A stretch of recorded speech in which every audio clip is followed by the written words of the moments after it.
Sheila Lancaster was found guilty of setting the palace on fire and murdering the crown prince. The judge sentenced the girl to death, unwilling to listen to any excuses. She tried to explain that she was not guilty of anything, but the decision was final. Having ordered the prisoner's detention, the judge ordered the execution to take place at dawn the following day. Sheila did not understand why they were treating her with such cruelty, and who was the real murderer of the crown prince. Looking ahead, she could not believe that even those closest to her agreed with the court's decision. Wanting to see his daughter one last time, Jard Lancaster declared that from that day on, the girl was excluded from the family. Sheila knew she had to prove her innocence or face a painful death. Daisy felt sorry for her little sister, but knew she was completely guilty of what had happened. The Duke of Lancaster dedicated very little time to raising the child, but he could no longer change anything. He couldn't even imagine that his youngest daughter would become a real murderer and would bring pain to the entire family. This girl used to seem quite harmless, but now her true face has been revealed to everyone. It was Sheila who became the only person whose guilt was confirmed by all the evidence found. A short time later, the girl was taken to prison, where she had to wait for the death penalty. Pushing her roughly into the cell, the guard said she dared to get into the prince's bed, and then brutally killed him. He was sure that justice would only prevail after the execution. Otherwise, it would be impossible to wash away her dirty sins. Sheila wasn't even given a little time, because in reality, she knew the name of the real criminal. Under these terrible shackles, she could not use magic, and knew she had to find a way to free herself immediately. Looking back, she suddenly saw the man who had decided to visit her one more time before she died. The girl looked in his direction with surprise, and could not believe that her guest would dare to do that. With a skillful movement, Daisy removed the gag that prevented her from speaking in her defense. Furthermore, her sister took the key, which allowed Sheila to have her hands free. Taking her by the hand, the girl promised to find the real culprits of the fire and free Sheila from prison. She asked for forgiveness, but only prison could disorient the criminal. In response, Sheila said she didn't feel offended by them and that she understood perfectly that there was no other way out. Daisy never doubted her innocence for a second, remembering that her father didn't believe the witnesses' words either. With tears in her eyes, the girl admitted she felt very afraid when her father told her those last words. Daisy touched her face carefully, trying to calm her sister a little after the nightmare she had been through. She swore she would never leave her alone, even if the whole world turned against Sheila. Very little time remained, and Daisy was sure that the criminal would be found very soon. She advised leaving there as quickly as possible, without worrying that the local gendarmes would start looking for her. After freeing the girl, Daisy watched her leave in silence, hoping that no one would notice her escape. Feeling something strange, the girl suddenly looked back as if she wanted to say a few more parting words. Daisy responded with the same welcoming smile, saying goodbye and saying that they would meet soon. Not wanting to waste time, the girl decided not to expose herself to danger until the guards arrived.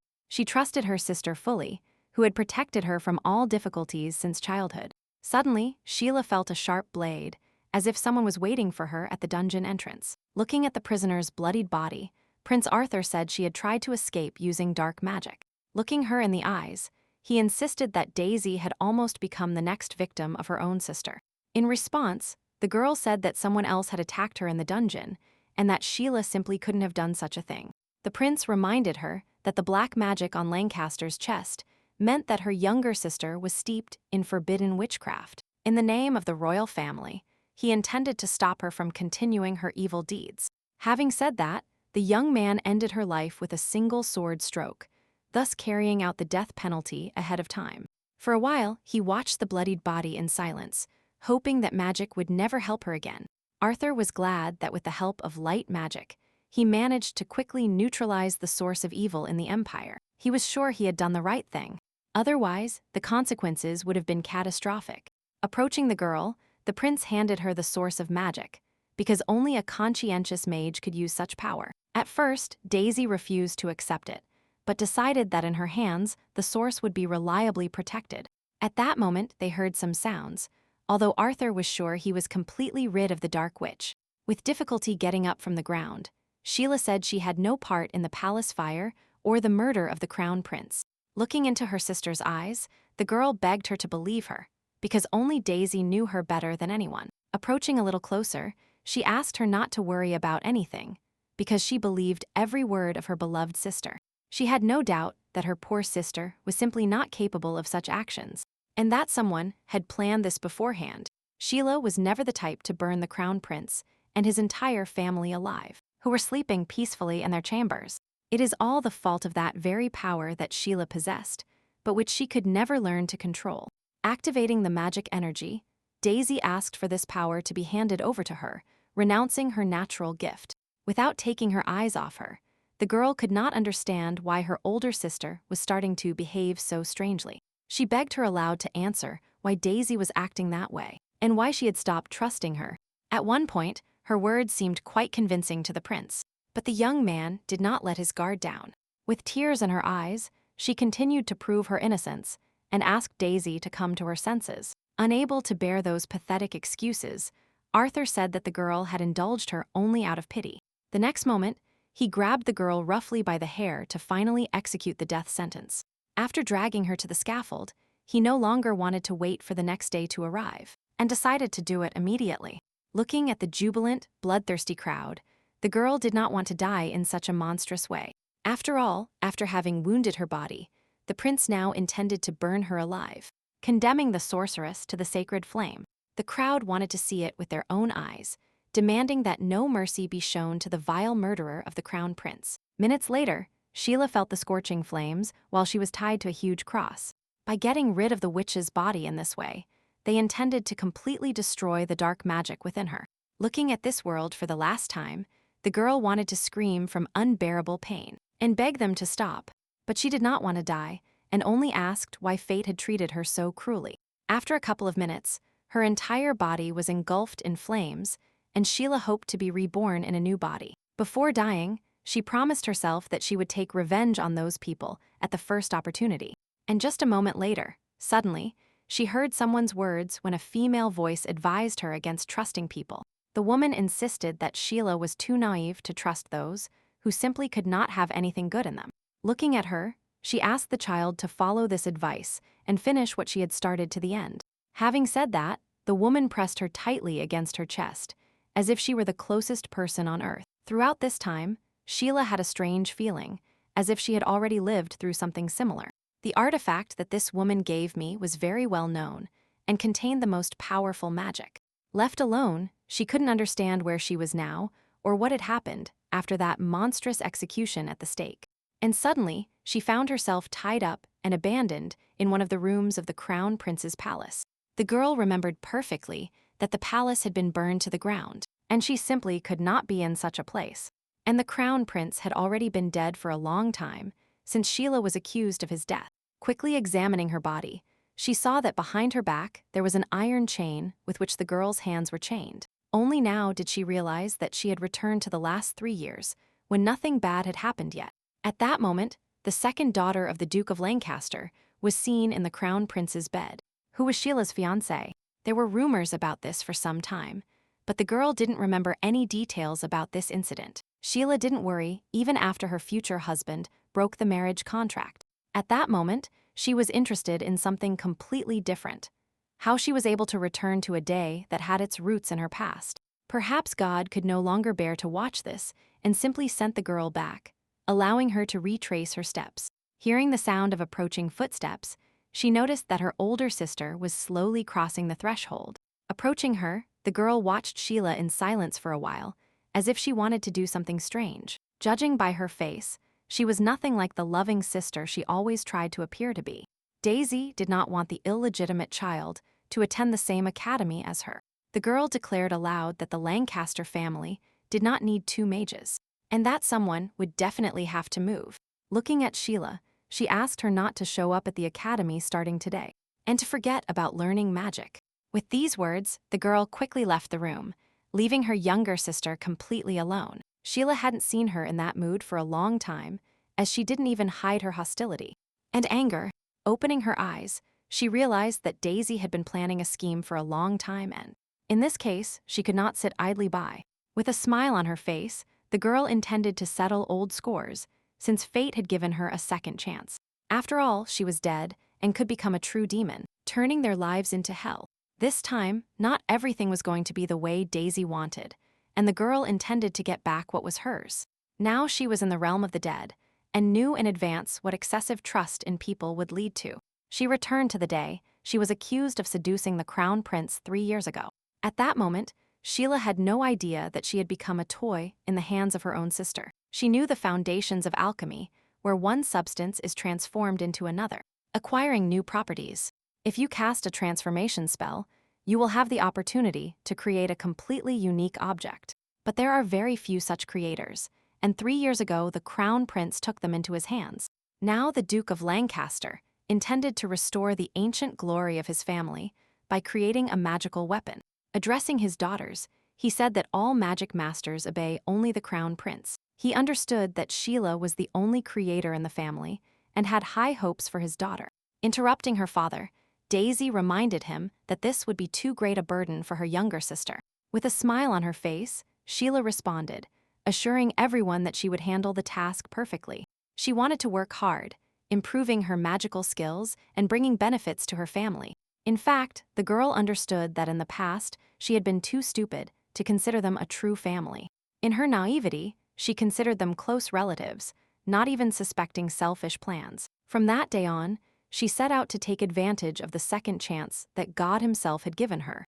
The girl really wanted to change her future and prevent that monstrous betrayal from repeating itself. A few minutes later, she ran out of the room and burst into the main hall where the crown prince was. Sheila began to ask for help loudly, insisting that someone was trying to kill her at that moment. Noticing the presence of the uninvited guest, the crown prince's servant demanded that she stop and behave properly. Looking at her, the crown prince could not understand what caused such an unexpected appearance. At that moment, Sheila declared with confidence that the prince was the one who wanted her dead.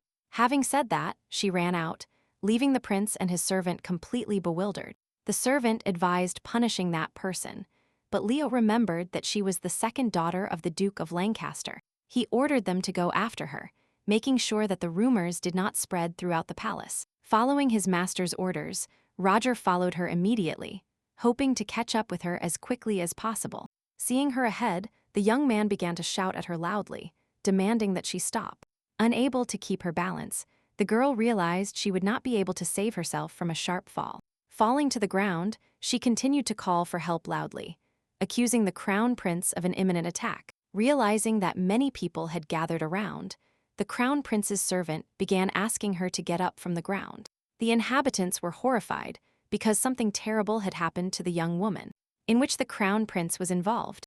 Every time he heard the knight's name, Roger asked everyone to calm down and not believe this girl's words. Suddenly, the duke's carriage appeared in the distance, running quickly towards the palace. Sheila turned sharply to one side and realized that her sister had been waiting outside, preparing her plan. Everyone knew Lady Lancaster very well, but her appearance was quite unusual. Some of the courtiers saw her up close for the first time in their lives when the girl began to slowly get out of the carriage. Seeing her younger sister in the distance, Daisy asked in surprise what she was doing there and why she hadn't given notice of her visit. At first, Sheila did not know how to respond. She did not want to admit her true intentions. Seeing her sister in that state, Daisy probably thought her plan had been completely successful. She wanted as many court people as possible to see the little bitch's hysteria. Approaching Sheila, the girl asked her with concern what had happened to her and if she needed help. In response, she began to repeat that someone was trying to attack her, planning a murder right in the palace. Noticing the crown prince in the distance, she suddenly added that that same man was the attacker. These words left everyone perplexed, as Leo had never been caught doing anything like that. Trying to calm her a little, Daisy reminded her that her older sister was already here and would not let anyone hurt her.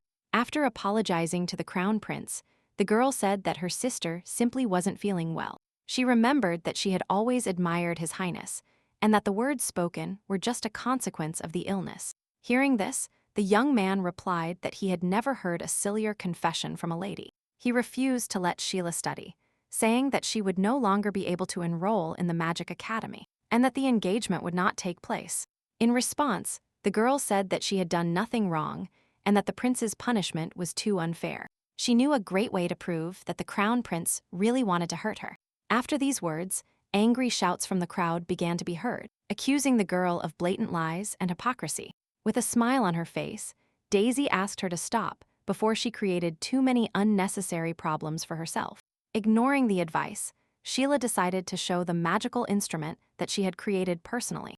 The idea was for the magic to record all the circumstances that occurred during the attempted murder. By directing the magic as high as possible, she intended to offer a little spectacle for all the assembled courtiers. Now each of them could see with their own eyes what had happened to her that morning. They probably had no idea what was behind the mask of the loving sister that Daisy wore. The girl demanded aloud that she quit her studies, and now everyone could hear the words she was saying. At that moment, she asked her never to show up at the academy if Sheila didn't want to get into extra trouble. After showing this, Sheila seemed to realize for the first time her sister's plan, and asked her why she had done that. She refused to believe that her beloved Daisy was capable of such an act, although she did not know what to say in response. As the eldest daughter of the Lancaster family, she had no right to bring this indelible shame upon her family. Like Sheila, the courtiers also didn't understand anything, surprised by the hypocrisy of this respected girl. For a while, the crown prince watched silently from the side, gradually understanding Daisy's plan. Sheila only showed everyone the truth and did not break the laws of the empire by creating this magic in her chambers. Looking her sister directly in the eyes, she waited for an answer, wanting to hear her older sister's explanation. After what happened, people will stop trusting her, considering this act a betrayal of a loved one. At that moment, another carriage appeared nearby, belonging to the Duke of Lancaster himself. Once outside, the man explained that he had arrived after receiving reports about his daughter's rude behavior. Now Leo had no doubt about Sheila's words, since this old fox had entered the palace so quickly. It is unlikely that the Duke was just passing by and accidentally ended up where his youngest daughter was. The man declared aloud that his daughters had made a big mistake, but that the Lancaster family would not lose its dignity. In front of the crown prince, he swore that he would take them home and personally teach them good manners. The Duke remembered that he initially wanted to inspect the works. The construction of the orphanage was almost finished, and the man was ready to help all the homeless children. Addressing the courtiers, the Duke offered to take care of any child from the orphanage and make them part of his family. These words immediately changed people's opinion, and the courtiers considered this act very noble. However, Sheila understood that in this way, her father was only trying to gain a good reputation. She knew that sooner or later the Lancaster family would be destroyed, and the larger families would begin to fight for the creators. The Duke did not have any outstanding founders, so he soon had to declare bankruptcy. So Sheila decided to leave her home a little earlier, before the destruction of her old family. The girl had long wanted to follow her own path, and now she had the opportunity to do so. Once at home, Daisy heard the report from her maid, who assured her that that same medicine was correct. In response, the girl said that she had used very little medicine and that the maid was not to blame. After bowing to her mistress, the maid trusted that in the future this silly Sheila would not pose a threat. Daisy asked not to compare her to herself, not considering her younger sister a true rival. With a smile on her face, she reminded her that Sheila would never be able to attend the Magic Academy again. She was furious when she realized that even the maid considered her a very talented mage. Unable to contain her anger, Daisy got rid of her the same way she did with everyone who was unpleasant to her in some way. Meanwhile, Sheila was in her room, as her father had locked them up until the day of their entry to the academy. She needed to solve the education problem, which would require not only time, but also a lot of money. It is strange that the sisters lived too far apart from each other, choosing rooms for themselves in different parts of the palace. Until today, Sheila had never considered her room to be such a sordid place. The place was full of useless junk, which not even a pawn shop would accept for a small fee. Suddenly, she realizes that she is wearing an expensive pure gold necklace that she didn't have in her past life. Having decided to keep it for herself, she intended to sell the necklace to receive the necessary funds for her education. For some reason, it seemed very familiar to her, although the girl had never worn it on her body. When she went out, she wanted to find someone who would help her get into the academy. Overcoming the ban, a short time later, the servant met Sheila again, surprised that she had dared to visit the palace. Taking off her hood, she asked to notify His Highness about the visit, carried out on the occasion of an important conversation. The young man replied that the prince himself had been expecting her visit, as if he understood that the meeting was destined to take place. He warned her that if Sheila planned to hurt the master again, he would personally escort her to the door. Having obtained her word that she would not do this, the servant quietly announced to His Highness the arrival of the guest. Seeing her at the door of his office, Prince Leo was not surprised at all, because that is exactly what ladies with that character do. He said he expected this meeting to happen a little later, but Sheila decided to show up right after the incident. Without wasting time, the girl suggested getting straight to the point while the prince was in a good mood. She apologized for what happened on the street, explaining that it was a simple misunderstanding. Listening to her words, the young man looked Sheila directly in the eyes for a while. He didn't believe she came to the reception just to apologize and didn't want to add something more important. In response, the girl admitted that she really wanted to offer Leo a profitable partnership. The young man was a little surprised and asked to hear more about this strange proposal. Sheila declared that she wanted to enroll in the academy if the prince allowed her to attend magic classes. Leo said he was missing 2 people at the moment, and this offer was very useful to him. He advised her to join a new team of mages and go to the tournament as a test. The Academy's annual magic tournament was its most famous event, and the winners received titles and lands.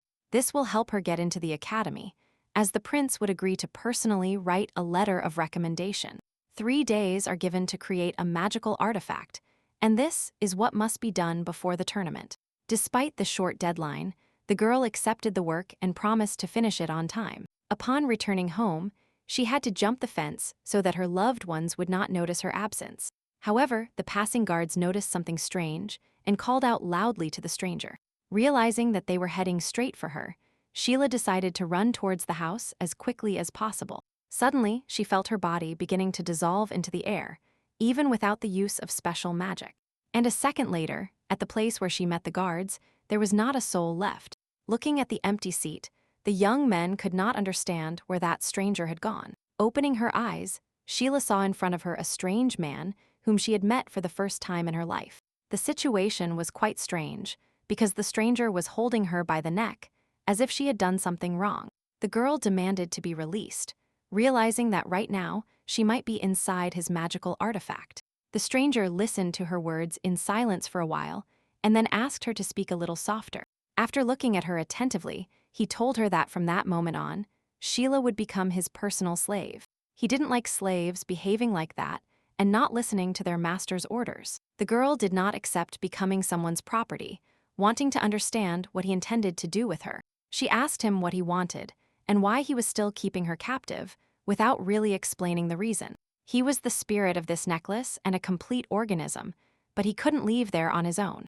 Sheila said she couldn't help him, but this behavior only made future cooperation more difficult. Suddenly, the stranger said she had made a big mistake in confusing him with a common spirit and run-of-the-mill spirit of the artifact. Looking at the girl, he asked her not to compare him to a common and despicable creature. Then the stranger leaned directly towards her, advising her to remember the name of her true master well. Introducing himself as Asius, he looked severely into her eyes, hoping that something like that would never happen again. Only then did the girl suddenly realize that she was standing next to an ancient deity named Asius. Legends say that one day all the gods disappeared, but this stranger was clearly very powerful. She tried to remember where she might have seen him before, and why the deity's face seemed so familiar to her. It was as if he had arrived from a distant past and appeared before her right now in his original form. At that moment, Sheila heard someone's voice, as if someone was asking her to come to her senses quickly. Asius remained close. He didn't want to let her go so quickly and held her in his arms. He intended to make a contract between a servant and a master, although the girl understood that it was impossible to make a contract with him. Unfortunately, the process was irreversible, and the girl felt intense pain after being bitten on the neck. She didn't even have time to take revenge for her past life and didn't want to end her new life so ineptly. Looking at the deity, the girl suddenly realized that something had changed dramatically in his behavior. Sheila seemed to feel a new strength within herself that only manifested after this strange encounter.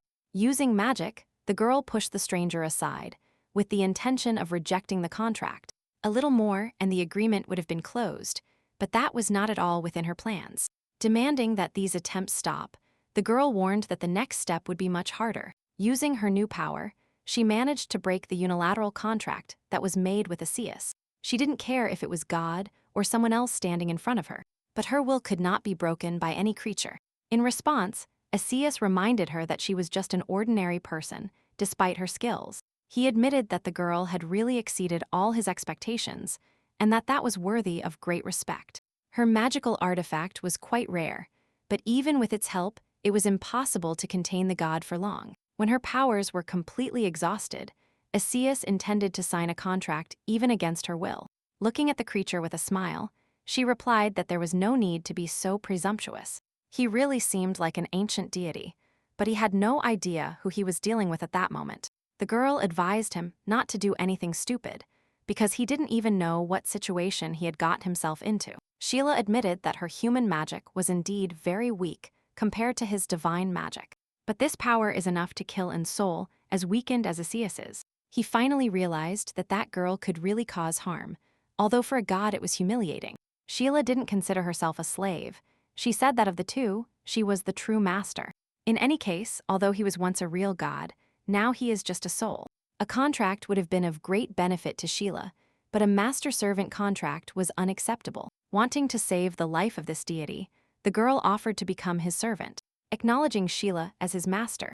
In this case, not only will he be able to survive, but also to leave the confines of the magic artifact in the future. There was another option, according to which she proposed concluding an agreement on equal terms. In this way, they will be united forever, and will die together if this happens. Approaching him a little closer, she explained that after increasing his strength, Asius could stay in the same place. But before signing the contract, Sheila asked for a favor, worthy of a true master. Smiling, understanding that the girl wanted to receive a small gift, Asius was not going to argue with this. The ancient lost magic belonged only to him, and now he intended to reveal it to Sheila. Looking at him with surprise, she asked what that forbidden art, which had disappeared many centuries ago, brought. It turned out that it could increase her magical power and make Sheila equal to a true deity. Asius offered to turn her into a god if she agreed to resurrect him once the trial was completed. First, she had to control the magic she had received. Otherwise, it would harm its owner. Observing the activation of the magic power, the girl learned for the first time what a complex magic system was like. With her current power, Sheila could only stop time for a short time, but now the time will increase. Realizing that she wanted to return to her past, the deity decided not to get involved in such nonsense. The girl was a little surprised by this behavior, as the contract was very beneficial to him. She advised him to fulfill her requests, even if they seemed stupid and meaningless. After thinking about it a little, the deity agreed to become one if she really wanted it. Hearing these words, Sheila began to say the words that must be said in such cases. She said their names out loud, listening to the creature's agreement with the contract. Extending her hand to him, the girl reminded him that the contract would only be concluded on equal terms, and favorable ones. As proof, they took each other's blood, sealing the new relationship with a magic seal. Once in the seal, the drops of blood united them forever, forbidding the breaking of the new union. If Sheila died, the spirit would die with her, for such were the terms of the equality contract. A moment later, the contract was concluded, and Sheila realized that she had been transported to another place. Looking around, the girl found herself on the grounds of the palace, where she had recently been. Realizing that she had escaped the artifact, Sheila was delighted with her new alliance with the ancient deity. Asius could communicate with her through thought, and the magic ring served as a conductor. The necklace transformed into this ring, and the creature said that it was always ready to help. Inside the ring, inanimate objects and living beings can be stored. The spirit could not leave the artifact because Sheila's magic level was still too low. Only by overcoming the current stage and acquiring the skills she is missing will she be able to free him. The girl wanted to increase her magic power and fulfill the crown prince's order. 16 years ago, my mother asked for forgiveness, saying she could no longer be close to her. Looking at her beloved daughter, the woman understood that very soon she would disappear, and the girl would have to live without her mother. The baby didn't understand anything yet and only smiled in response, feeling her mother's love and care. She wanted the girl to live a long and happy life, without repeating her parents' mistakes. Finally, she left behind a sacred object of her family, which Sheila must protect. Leaving the room, her mother hoped that her father would never discover where her daughter was. Thus, Sheila grew up alone in the dense forest and didn't remember her mother's face at all. Until one day the father, the Duke of Lancaster, appeared, taking the unfortunate child to his family estate. She was glad to realize that she hadn't come from nowhere, and that she was a completely ordinary person, and run-of-the-mill person. The Duke immediately introduced the girl to his own daughter, asking Daisy to treat her kindly. Looking at the frightened girl, the man said that from now on she would be considered his own daughter. Addressing Daisy, he asked her to always protect the girl, because from that day on they became sisters. After listening to her new dad, Sheila cheerfully greeted her sister, inviting them to become the best sisters in the world. However, Daisy didn't even turn to respond, preferring to silently look at her fashion magazine. At some point, she realized that the servants were also not happy with the new guest, believing that she was out of place there. In her second year at the Duke's estate, the girl was able to awaken a very powerful magic within herself. Daisy was surprised because her half-sister was actually an expert in the use of alchemy techniques. Her warm and radiant smile was like the one you give to a cute little animal. From the beginning, Daisy wanted to take her power away, resorting to the most monstrous way to do it. Remembering the past, the girl promised herself to take revenge on all those who hid a selfish plan behind false smiles.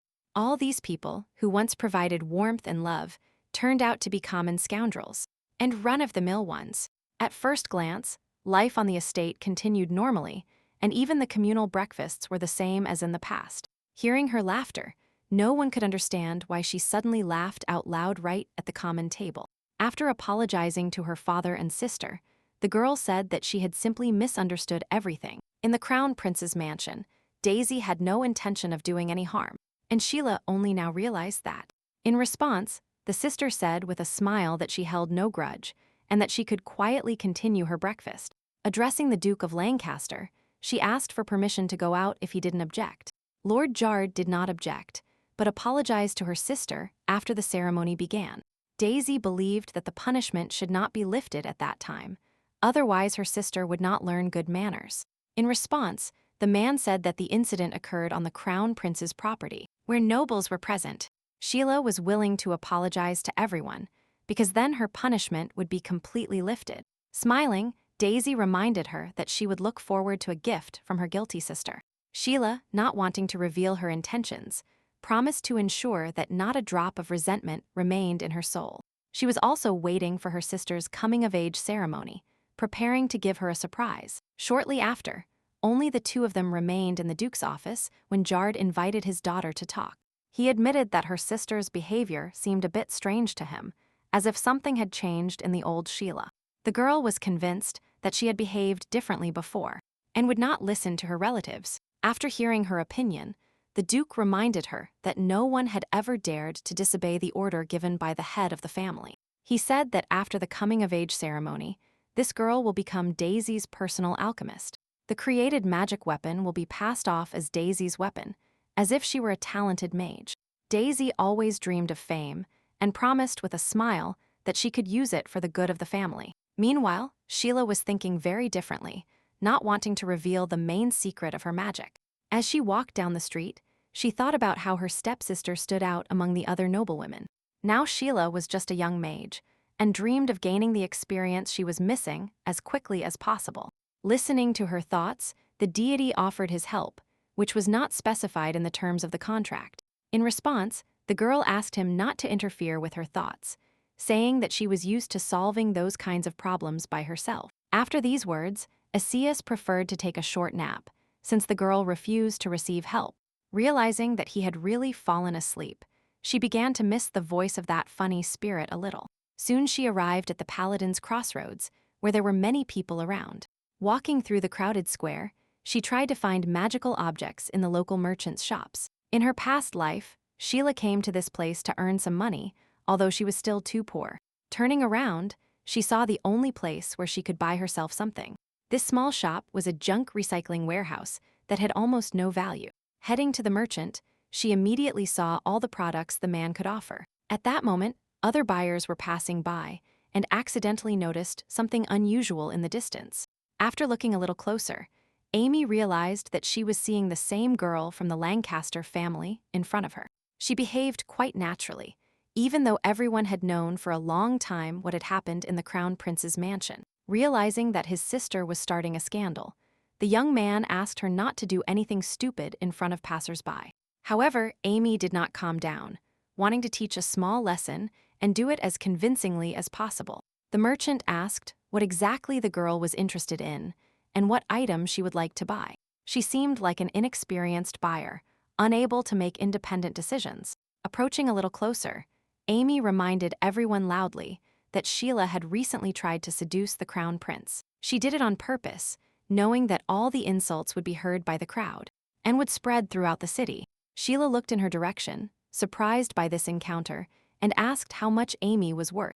Realizing that she was trying to insult her in that way, the girl promised to tell Daisy. Sheila didn't like so many bad words coming out of different girls' dirty mouths. Considering it inappropriate, in front of the courtiers, she suddenly declared that she had accidentally mistaken this girl for common trash and run-of-the-mill trash.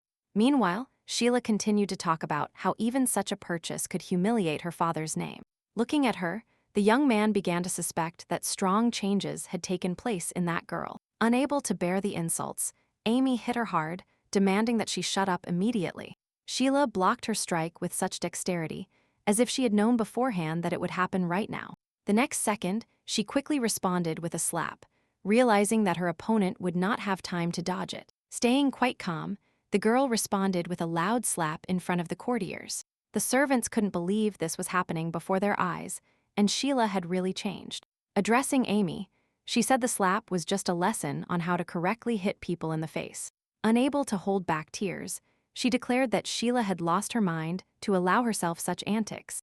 Andre had no intention of interfering in the argument, which only further infuriated his fickle sister. He reminded them that they had come to find a gift for some close friends and advised them not to continue the conflict. Amy didn't care, but promised not to forget the vile act this girl had committed. The parents really spoiled this girl too much, although her brother was already long accustomed to the tantrums and constant fights. Finally, he advised her to choose something more decent if she was looking for a gift for Daisy. At that moment, he was heading to the specialty store, where things cost 10 times more. Hearing this, the merchant said that among his modest items, there were some quite good examples. Sheila was not willing to give in, and believed that Amy was as stupid as she was evil. Noticing something very unusual on the table, she reached out towards the magical beast egg. It seemed as if the merchant himself didn't know the value of his merchandise, since this item was among a pile of trash. She approached him with the intention of buying all the merchandise at once, if 10 copper coins were enough for it. The man was very surprised by such an offer. He did not expect such a quick sale. In fact, it was a very profitable deal, and all the trash was easily thrown into the ring. Passing by the magic tower, the girl remembered that inside there were rooms with magic elements. Special rooms helped create things through alchemy, maintaining a perfect airtight seal. Upon entering the tower, the girl asked for the key to the room, saying that she would only need an hour. Handing her a card, the tower administrator explained how to get to the correct room. Observing her, he realized that only a very poor girl could have rented a room for 5 copper coins. Approaching the door, Sheila activated the starting room by sliding the card gently from top to bottom. Once inside and looking around, she decided that that room was already pretty enough to start with. With the magic protection at her disposal, no one would be able to guess what she would do in that place. Deciding not to postpone the main matter, the girl began to activate a special magic. Alchemy was the life's work of every creator, and before dying, she was able to learn its secret. If metal and stone react with the element gold, then she can turn them into gold coins. In this way, the girl could earn money and later the status and power that came with the Lancaster family. Continuing to use magic, she intended to obtain much more than other mages were capable of obtaining. The sound of gold coins, becoming more and more intense, seemed very pleasant to her and attractive. At the same time, Amy was in the specialty store, having found the most expensive piece of jewelry. She was surprised when the salesperson asked for 1,000 gold coins for the premium earrings. Looking at the buyers, the young man added that this artifact is quite rare and worth the money. The owner initially wanted to sell them at an auction, but there were too many other items there. This is why the jewels were handed over to the store and put on sale at such a high price. After thinking about it a little, Andre suggested choosing something else, since he only had 600 coins. Amy really wanted to buy these particular earrings, knowing that Daisy would be delighted with such a gift. She suggested going home and bringing the rest of the money that was missing to buy the earrings. Listening to his sister, the young man understood that 1,000 coins was more than a year's earnings. He asked her to promise that she would no longer create problems out of thin air or bother Sheila. In response, the girl accepted this condition, although she didn't understand why her brother started defending that person. Immediately after this, the young man headed to the exit, asking to set the earrings aside for a moment. He promised to return quickly, and then buy the most expensive piece of jewelry in the store again. Suddenly, he saw the same girl with whom his younger sister had recently had a fight.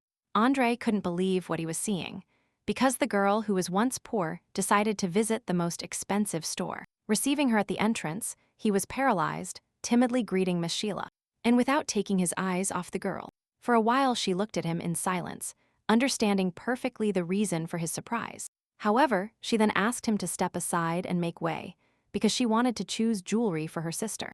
The boy gave in silently, and couldn't understand what money she was going to use to even buy a gift. Noticing a new guest, Amy asked her to leave the place, because in this type of establishment there are usually no cheap decorations.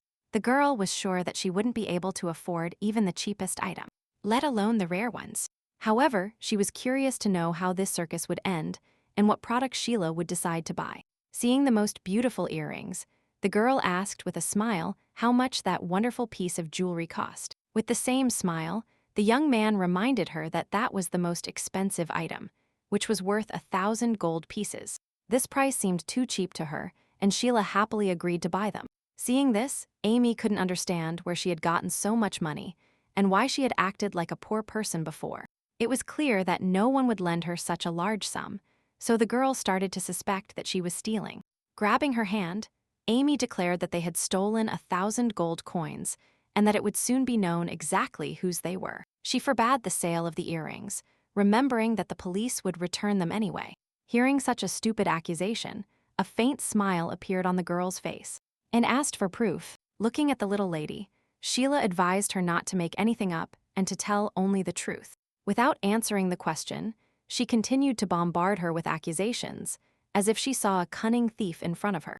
Upon hearing no evidence, the girl asked not to interfere, throwing her hand aside. Addressing the seller, Amy said that she was the first to see these earrings, and that her brother would return very soon with the money. Sheila didn't think it was right, because instead of the full amount, her brother only left a small deposit. At that moment, a new visitor entered the room, although he realized that it was too late. Seeing his sister fighting with Sheila again, he changed his mind about buying this expensive piece of jewelry. He asked her many times to behave decently, but the girl constantly threw loud tantrums. Turning around, he suddenly realized that the pair of most expensive earrings had been bought a few minutes ago. Smiling at his sister, Andre suggested buying another gift that Daisy would surely also like. The girl, who did not want to give in, began to shout even louder, demanding that her brother buy her those particular earrings. Tired of such a disgrace, the young man asked them to calm down immediately. Otherwise, they would leave the store empty-handed. He had already warned her that she should work on her behavior and not question the honor of the family. Andre apologized sincerely, and Sheila said with a smile that some children needed to be taught manners. She knew this man very well. Andre had always been a reasonable man, unlike his relatives. He suggested going to another store that sold low to mid-range jewelry. At this point, Amy finally lost her patience, calling the girl a dirty demon, unworthy of her family. She wanted to trample her as if she were dirt, although Sheila kept listening silently to the cries of anger. Looking at the girl, the seller was sure that at that moment she was crying after everything she had heard. However, she only wanted Andre to get her out of the store as quickly as possible, making the atmosphere less tense. The decoration was already ready, and the young man solemnly handed Sheila her best purchase. The girl was delighted, as if she really dreamed of making Daisy happy on her coming of age. After thanking the seller, she walked silently towards the door to be the first to deliver the valuable item to her sister. She still couldn't believe that the poor girl had so easily found 1,000 gold coins to buy a gift. After a while, she entered the magic tower, which attracted many looks of surprise. Approaching the administrator, the girl asked to be given an expensive room for mages with light elements. Preparing to pay the rent, she stated that she needed a room with no time limit, and that she was willing to pay more. The young man was surprised to see a golden card that required 10,000 gold pieces to open. The room was located on the top floor, and the height of this tower reached more than 8,000 meters. After accompanying the girl, the young assistant said that that was the only room for great mages. The purple teleportation circle led to the lower floors, and the red one could quickly take a person to the top. Opening the huge doors, she saw a bright light streaming from the most expensive room in the tower. Sheila had never seen anything like it, because the room really contained a lot of energy. Closing her eyes, she tried to feel the force that interacted with the force of the room. After wishing her success, the assistant said that she could come at any time if she needed his help. Realizing that she was completely alone, Sheila prepared to do something that she had planned with the main topic. By absorbing magic power, the egg could hatch and give rise to a baby that could prove very useful in the future.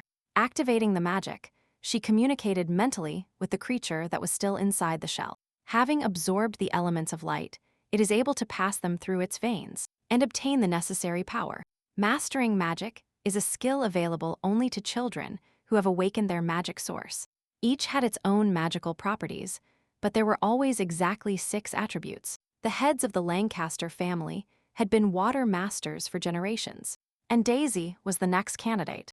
Her natural strength cannot be underestimated because the mother of this child comes from a very strong family. Both she and her father were archmages, and Daisy, even at her age, was able to become the highest mage of the first star. Although Sheila still remained a young mage, she could not reach a higher rank. That's why she wanted to improve faster by filling in the missing gaps. This room allowed for nurturing the being with the energy of light that cannot be found anywhere else. After a few minutes, she already felt her strength level increase by half, and a moment later, she suddenly realized that, compared to her, Daisy was just a normal novice. Not wanting to stop, Sheila dreamed of reaching the top and becoming a mage of the highest level. She was still 4 stars behind Daisy, although her skills were much better. Realizing that this was not enough, the girl let too much light energy pass through herself, and it became dangerous. Looking at her, Asias asked her to stop before she turned completely into burnt ashes. Looking up, the girl realized that that spirit had managed to get out of the confines of the magical artifact and go outside. Asias ensures that she was able to advance to the highest level of JR Mage and will still be able to improve. However, the process must be stopped now, and the magic must continue to perfect itself next time. The spirit was sure that she would still have plenty of time to improve her skills. In Level Up, meanwhile, he advised finishing the absorption of the light elements and remaining in a normal state for a while. Asias warned that her body was not capable of withstanding such an amount of force, and that this could only make the situation worse. Listening to his words, the girl understood that Daisy's coming-of-age ceremony would take place in just a couple of days. In a month, the Magic Academy would open its doors, and she wanted to have time to completely complete her improvement. Only now, after hearing this confession, Asias realized how much his protection project wanted to learn. It is not enough for her to reach the highest level of a junior mage, and she intends to do much more. Sheila wanted to surpass herself to the limit, to reach heights that no one else had ever reached. The more power she obtains, the greater her chances will be on the day she enters the Magic Academy. She said she had to take advantage of that moment that only came to her once. Seeing her continue to activate her magic power, the spirit demanded that she stop immediately. She is very capable of healing wounds, but such a monstrous power can become too dangerous. Asias knew that this girl had already died once because the second prince had found the source of dark magic. Sheila was not afraid of so much pain and had no intention of listening to advice after having completed what she had planned. Taking her by the hand, he decided to help her with this, since the girl was very persistent in continuing to improve. He intended to be the one to help Sheila improve all her magical skills faster. With his own magic, he can transform the power of the elements if she agrees to follow him. However, if a mage depends on someone else's help, their magic power will not be stable enough. That is why Sheila refused to accept this help, believing that she did not need anyone else's magic. She asked him to save this help for the future if he really intended to become an ally. Asias was not prepared for so much persistence, but he always respected the mages who had walked the path on their own. Resuming the improvement process, she suddenly realized that she was one step away from the average level. A second later, the energy became so intense that the girl could barely stand. She managed to reach the level of an average first-star mage, and only a minute later, Sheila received 2 stars. Over time, she improved her level to the highest, becoming a full-fledged average mage. When she opened her eyes, a smile appeared on her face, because she was finally able to achieve her goal. Now only 1 star separated her from Daisy, although she had already reached her upper limit. Hugging her tightly against himself, the spirit could not believe that an ordinary person and run-of-the-mill person had managed to make such a breakthrough. She did a great job, and Asius was glad he had signed an equal contract with this girl. After calling her his master, he mentally advised her to rest to fully recover her strength. During the entire time the improvement process lasted, for some reason she felt a strange cold. But as soon as the spirit touched her forehead, the girl felt much warmer, as if he had endowed her with his energy. At that moment, she saw the same egg from which the baby would soon be born. Sheila realized that the hatching process had already begun, and that they could see their new pet right now. And so it happened. A second later, they saw a small black crow flying out of the egg.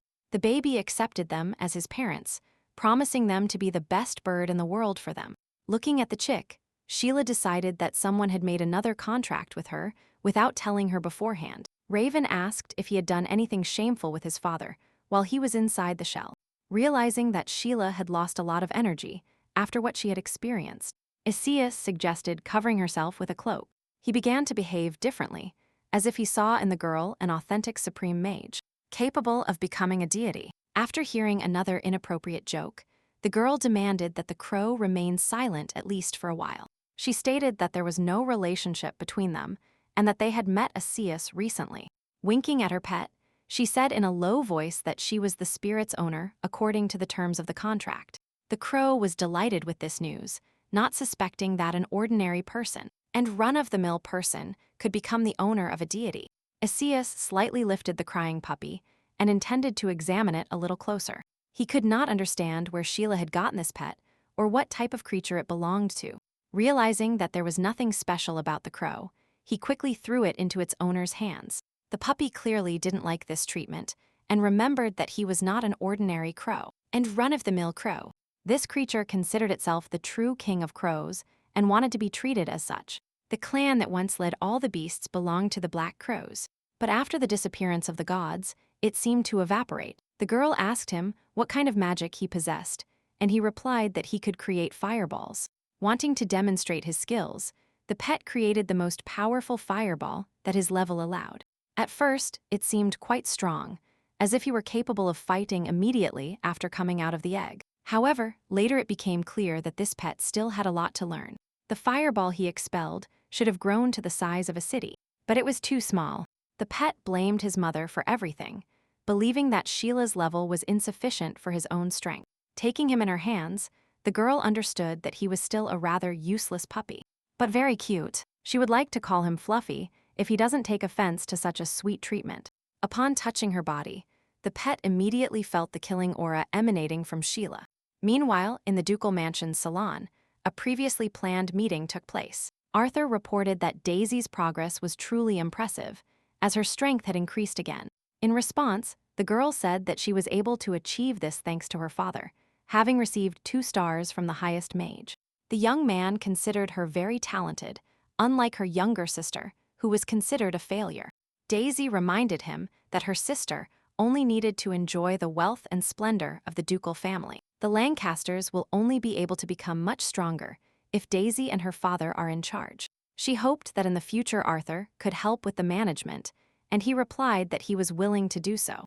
The girl had no idea when Sheila would return home and asked if the prince would be waiting for her return. Suddenly, he announced that he was ready to break the engagement today, and that was the only reason he had come to the estate. At the same time, Sheila showed off her new outfit, prepared in honor of the coming-of-age ceremony. She left the gift for Daisy inside the ring, intending not to show it until the ceremony. When she opened the box containing the gift, emotions that he hadn't felt for a long time burst inside Asius.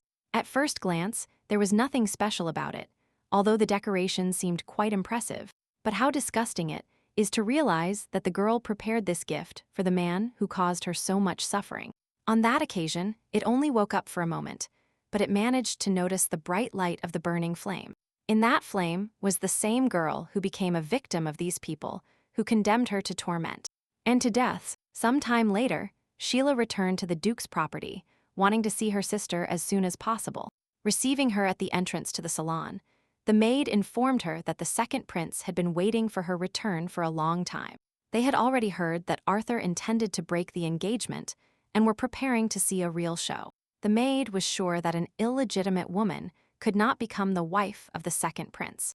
Listening to her words, the pet asked who the second prince was and why the maids were whispering about the engagement. After the death of the first empress due to an illness, the emperor soon found another woman. The current empress wanted her son, the second prince, to marry a noble duchess. The empress and Arthur did not sit idly by. They wanted to replace her with Daisy and rehire the second prince. However, Daisy was truly fearless and was willing to do anything to gain influence. Meanwhile, Sheila had already entered the living room, having received another portion of reproaches from the prince. Wanting to talk business, the young man demanded that a document dissolving the engagement be signed. Taking the documents in her hands, the girl suggested that Daisy put an end to that circus and talk about everything openly. She knew very well about their relationship with the prince and easily agreed to sign all the papers. Looking at her ex-lover, she asked him never to look her in the eyes again. Daisy immediately warned Arthur not to get angry at her sister, who always had a difficult character. Hearing this, the crow demanded not to speak ill of his mother when he was around. He considered his mother the best in the world and forbade the girl from saying anything bad about her. The second prince was willing to tear him apart, because right at that moment, the crow was talking to his future bride.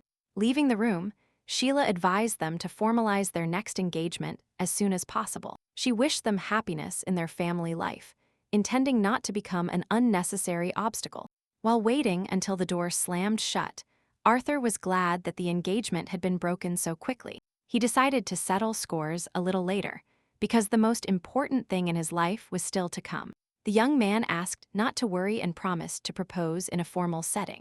Looking at him, the girl understood that even in the head of a complete idiot, brilliant ideas can be born. If it weren't for the empress's power and finances, she wouldn't have accepted this engagement. Meanwhile, Sheila was completely free and was already thinking about what she would do next. While thinking about the relationship between the second prince and the empress, the girl remembered something quite important.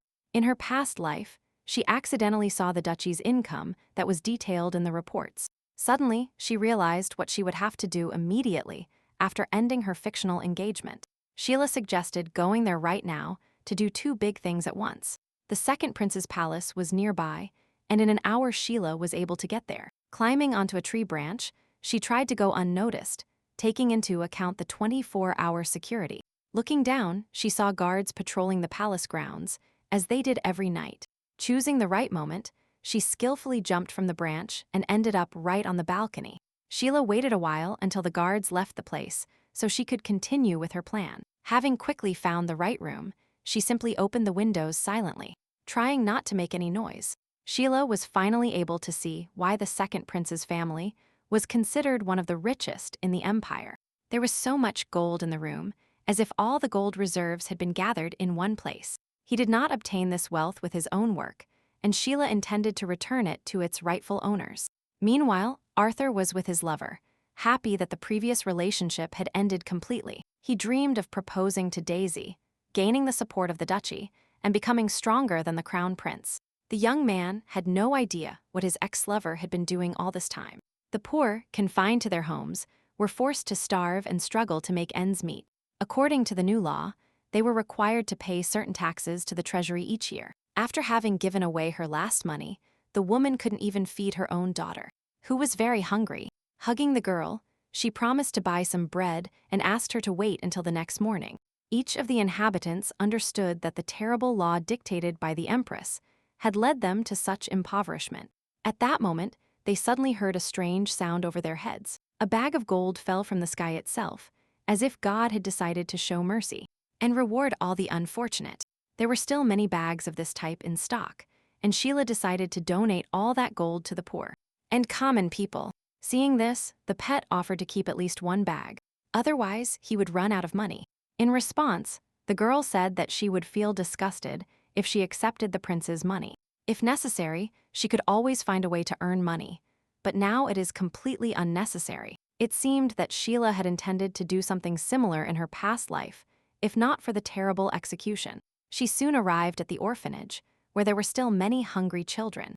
The money allocated by the Duke was not enough to provide daily food for the children, and the local nuns prayed to God asking for mercy. Sheila heard that they planned to give away their own money just to feed the poor children. The nuns asked God to show mercy, asking only for the well-being of their students. Suddenly, they heard the clinking of coins in the hand of the boy, who arrived at the altar with good news. Showing the gold coins, he said they were a gift from a heavenly angel and that now they could buy plenty of food. Besides, they will be able to buy new books, because there was really quite a lot of gold. Unable to believe their eyes, they couldn't understand who had decided to give the boy all those riches. Suddenly, they discovered an envelope containing a secret message from their unknown savior. After quickly reading the letter, the nun asked to gather all the children that very day, taking them out of the orphanage. The letter said that they should hide them from the Duke, hiding all the students in a safe place. Looking at them from afar with a smile, Sheila anticipated that something very interesting awaited them tomorrow. She intended to take the exam for the Magic Academy, although money was also required for admission. Determined not to waste time, the girl with a jump found herself in the place of the palace, where she was to meet the crown prince. Improving my strength was not easy, but the results were impressive. She soon arrived at the room where the crown prince was already waiting for her. Seeing Leo, the girl stated that she had been able to perform everything they had agreed upon a couple of days ago. The prince was quite surprised, as it only took her a day and a half to complete the task. In addition to the main task, she handed him the magical weapon that the prince asked to repair. It really looked new, and Prince Leo noticed that its magic attribute was light. Sheila only wanted to know why he needed this artifact, and why he was hiding it from the Duke of Lancaster. In ancient books, she saw an ancient magic symbol and asked the prince what it meant. The girl knew that this magic rune was used on living beings, and that such a technique had been forbidden for a long time. Sheila intended to give him the object, because she believed in Leo's plan from the beginning. However, looking at the young man's face, she wanted to know the truth, where he was going to use it. Without saying a word, the crown prince grabbed the artifact tightly between his hands, breaking it into small pieces. Seeing this, the girl could not understand why he did this, and why he asked her to obtain this rare artifact. It turned out that the prince just wanted to make sure that such a thing could really be created using magic. He tried to do this for 10 years, but due to the lack of the main element, which is light, nothing worked. Now he had an answer to why every attempt ended in failure, and what was needed for it to work. In response, Sheila asked for a little more explanation of what exactly Leo had discovered a minute ago. Turning to her, the young man asked if she knew why there were so few true creators in the world. Sheila was convinced that many alchemists had gone insane after delving into the depths of dark magic art. However, Leo thought otherwise, because it was they who broke the taboo by starting to use living people as test subjects. 20 years ago, when the incident became public, the emperor declared war on all the alchemists of the empire. From then on, alchemy declined and died, and alchemists began to be called creators, so as not to fall out of favor with the emperor. Sheila was convinced that creators could only work with things, without resorting to using living beings. She did not want to interfere in His Highness's affairs, and promised to continue the conversation later if necessary. Furthermore, she successfully completed her task, and hoped that her admission to the academy would now take place. Turning sharply towards the prince, she realized with surprise that he had already obtained a personal pass for her. After speaking with the academy director, Leo decided that she did not need to take any exams, like the other applicants. However, he remembered that before entering it will be necessary to pass a simple test to determine your magic level. After a short time, Leo called the servant, and the young man was ready to carry out any order from the master. The crown prince ordered that no one in the imperial family should know about Sheila's skills. In this way, she will be safe until she officially enters the academy. The servant was surprised to learn that he was about to attend a coming-of-age ceremony at the Duke's property. Roger was ready for anything, but such an order implied a rather strange concern for that girl. After their meeting, the master changed a lot and with a smile on his face. He ordered his servant to prepare for the event. The next day, news of what had happened that night echoed in the second prince's palace. It turned out that all the gold coins had been stolen, and not a single piece of jewelry remained in the vault. Arthur, angry, ordered them to find the thief, even if he was safely hidden among the common people. He said that the criminal must be beheaded on the spot, without waiting for a trial or other delays. The servant brought more news, saying that all the people from the orphanage had suddenly disappeared that very night. Furthermore, the head of the shelter hung a sign stating that the imperial family had embezzled funds. At that moment, there was a great commotion in the street, because everyone already knew who exactly was guilty of stealing funds. Rumors circulated among the crowd that the Duke and the second prince had embezzled money donated to the orphanage for food. When the news reached the ducal estate, Jard Lancaster demanded that the panic cease. He ordered a refutation to be written, stating that the head of the shelter had embezzled the money, and then had fled the city. The man said that a search should be organized in the capital, without forgetting to search in neighboring towns and cities. Every resident must know that the commotion started because of the shelter head and her accomplices. His daughter's 18th birthday ceremony was the most important event, and he didn't want to ruin the celebration. A few days later, everything was ready for the event, and the maids were finishing the final preparations. Addressing her sister, Daisy asked her not to be bothered by the engagement, and to simply enjoy the banquet. In honor of such meetings, she always gave away her old clothes, and today decided to do the same. After giving her her old dress, she said goodbye to her sister with a smile, preparing to complete the important preparations. When the other nobles saw Sheila, they realized that the girl was wearing her older sister's old dresses. Previously, she thought these dresses were too expensive, and that was why her father couldn't buy clothes especially for her. Thus, defenseless and incapacitated, Sheila was still happy even with the gift of clothes. One day, while walking on the mountain with her father, the Duke of Lancaster said one thing to his daughter. That phrase stuck in her memory like a splinter, and Sheila still couldn't forget his words. He said that if you give advice to an animal and it listens, it will definitely become very happy. However, if the advice is ignored, it will suffer and live a bad life. Looking into the eyes of his little daughter, the Duke suddenly said that he only wanted to help her, without taking his eyes off her. The girl couldn't understand who they were talking about and what all those words about giving advice to animals meant. Only after many years did she realize that her father was not talking about sheep at all. He was talking about his own children. The Duke treated his daughters exactly equally, but Sheila didn't want to be like a sheep. After a while, a servant approached His Holiness and announced the beginning of the coming-of-age ceremony. He said that all members of the Lancaster family would be present at the event, and that the priest had also been invited. In response, the young man said that Daisy was only one of the heiresses and should shine if she wanted to receive the duchy. He decided to observe from the sidelines for a while, refusing to attend the ceremony at that moment. At the same time, the Marquis Campbell's carriage was heading to the capital, rushing to arrive in time for the start of the ceremony. Addressing her grandfather, Bibelina admitted that the one she endured the most was his eldest daughter, Daisy. She didn't want to go to the event, but Kurt explained to his granddaughter that all noble families had to be there. This celebration was a very important event, as it determined whether the family would be able to continue the inheritance. Hearing this, the girl protested, because the duchy was very treacherous and was always against their family. The old man replied that that was the main point, and that one shouldn't openly show their true attitude. In the afternoon, the banquet was in full swing, and all the most distinguished guests had already had time to appreciate the scale of the celebration. A huge statue of an angel holding a family relic stood above the square. Upon accepting the congratulations of her relatives, the Duke of Lancaster felt very flattered by the warm words.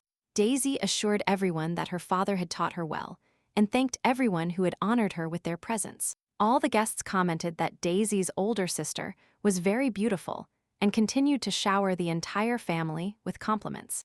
Noticing her in the center of the crowd, Amy prepared to present a small gift to her beloved relative. There was a magical object in the box, and she reminded her that she herself had chosen the earrings for Daisy. Upon opening her gift, the girl was surprised because the rare magical earrings were truly very beautiful. After trying them on, she thanked Amy and promised to help her pass her exams. Amy responded by saying that she hadn't done it to help, but Daisy had always been very kind. Looking at them from afar, Bibelina wanted to get away from there as much as possible, so as not to hear the hypocrisy. Turning around, the girls noticed a strange situation. Both princes were together for the first time. The second prince intended to propose to Daisy, now that the engagement to her sister was broken. In response, the crown prince said he had poor eyesight and probably very bad taste. And yet, Arthur insisted that the older sister was the most beautiful, and that he was lucky they were getting married. Noticing a new guest in the distance, Leo advised him not to draw hasty conclusions about his younger daughter's appearance. When the prince saw Sheila, he couldn't believe his eyes, because the girl's appearance had changed a lot. She looked better than everyone, and even the dress Sheila was wearing seemed more beautiful than any other. Some guests even mistook her for a princess, not believing that that was Sheila's appearance. Upon meeting Daisy, the girl apologized for arriving late, citing the fact that the maids hadn't shown her the way. Daisy was sure she would wear her old dress and didn't understand where her sister had gotten the money to buy such an expensive outfit. She was supposed to live like an insect in a dark corner, but after her appearance, all the guests started looking only at Sheila. The local girls knew perfectly well that the girl was an illegitimate child, although they acknowledged her beauty.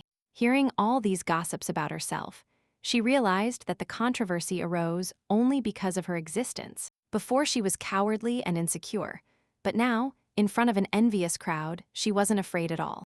Everything was exactly the same as in her past life, and that stupidity hadn't made sense for a long time. Hiding her hatred, Daisy greeted her younger sister with a warm smile, thanking her for her visit. Looking her in the eyes, she admitted that in such a pretty dress, Sheila became a completely different person. It seemed to her that the second prince had given her the expensive earrings when they still represented a couple in love. Amy decided not to stand idly by and asked what gift Sheila had prepared for the coming-of-age ceremony. In response, the girl just smiled, promising to give the gift only after the holiday ended. According to her, it would be much more valuable than expensive earrings, and Daisy was looking forward to seeing it. Amy still didn't believe she could give anything more valuable than her own gift. She began to insinuate that Sheila couldn't find the money for such an expensive piece of jewelry.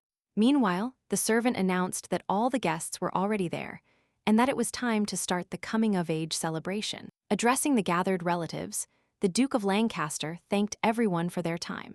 Not wanting to drag the events out too long, he announced the start of the gala banquet, wishing everyone a wonderful evening. Sheila knew that if her older sister was recognized as the next head, she would be handed the crown.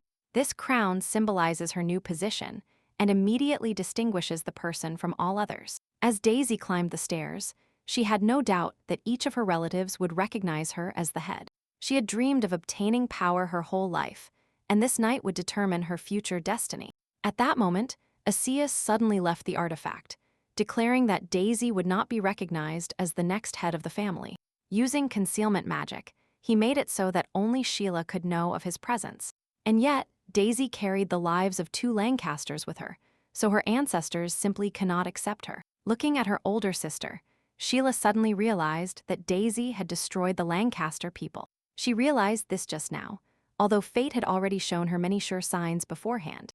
It was as if this girl's body contained 2 spirits at once, something Asius must have also guessed.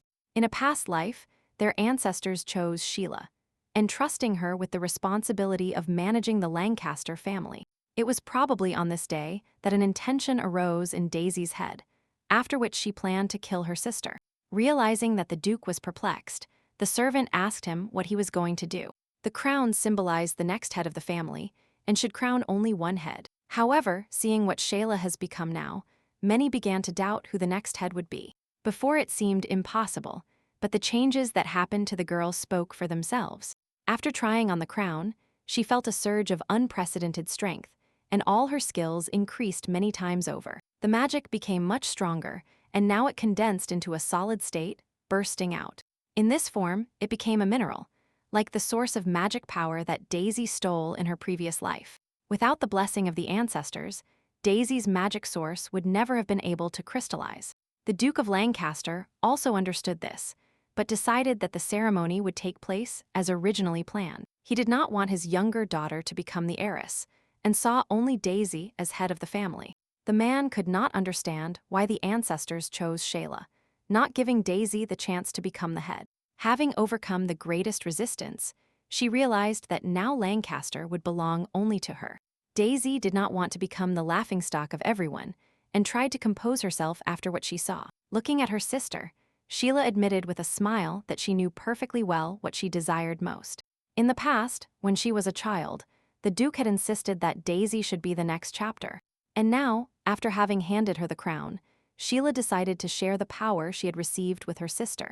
After handing over the crown, she said that all members of the Lancaster family should be a happy family. Besides, she promised to create a magic weapon to help her sister be even stronger. She didn't care who the heir would be, because the main thing was something completely different. Continuing to hold the crown, Sheila assured that she was already quite happy and ready to part with this relic. She had already warned that the gift would be much more valuable than a common gold piece of jewelry and run-of-the-mill jewelry.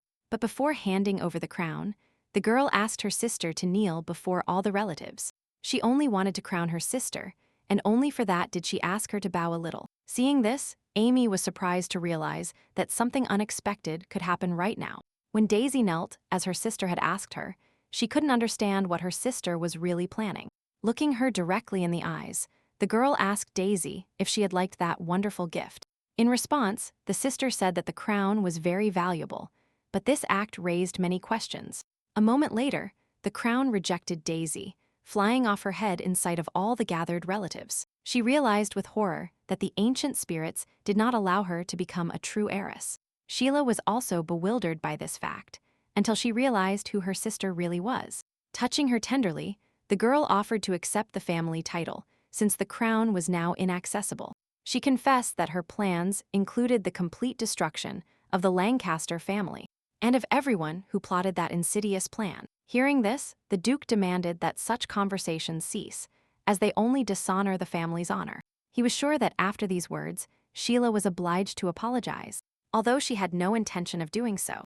When she was 16 years old, the Duke sent men to bring the young girl to the duchy. She mistakenly believed that she had finally found her family, who would treat her with care and tenderness. In the end, the Duke simply took advantage of her, taking control of her power and passing it to his own daughter. Looking him in the eyes, the girl warned him that this would be the last time she would call the Duke of Lancaster her father. Her father and mother gave her life, but then simply abandoned their daughter in the wild, mountainous lands. After hearing such accusations, the man said he was very worried about her and didn't stop looking for her. He dared to claim that he did everything for the good of his daughters and that he loved them absolutely equally. This vile lie finally drove her crazy, because Sheila knew very well what awaited her in the end.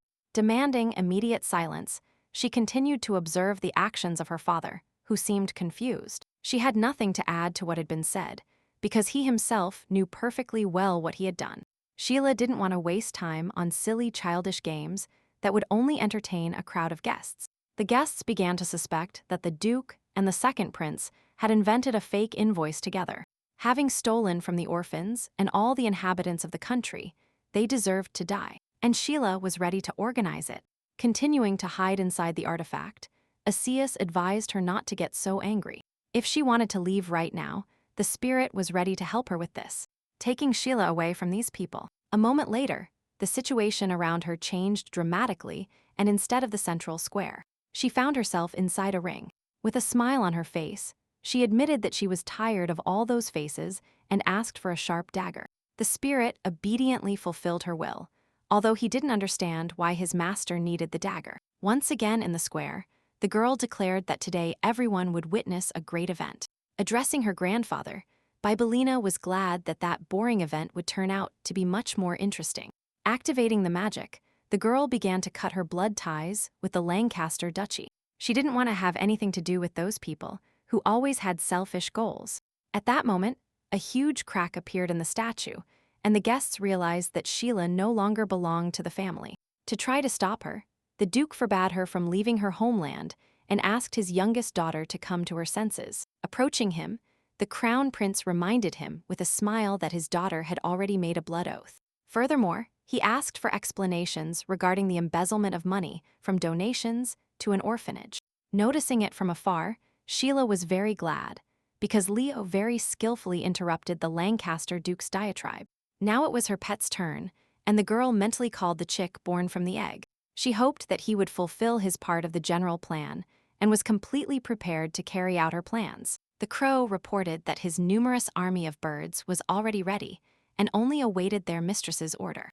Realizing that there was not a minute to lose, the girl activated the thick magic fog. Immediately after this, everything was wrapped in a strange fog, and the Duke ordered that Sheila be returned immediately. Daisy saw that her little sister had learned to use rare magic. She always dreamed of possessing such magic, but her ancestors granted this opportunity to Sheila. At that moment, the girl swore that the day would come when she could personally finish off her sister.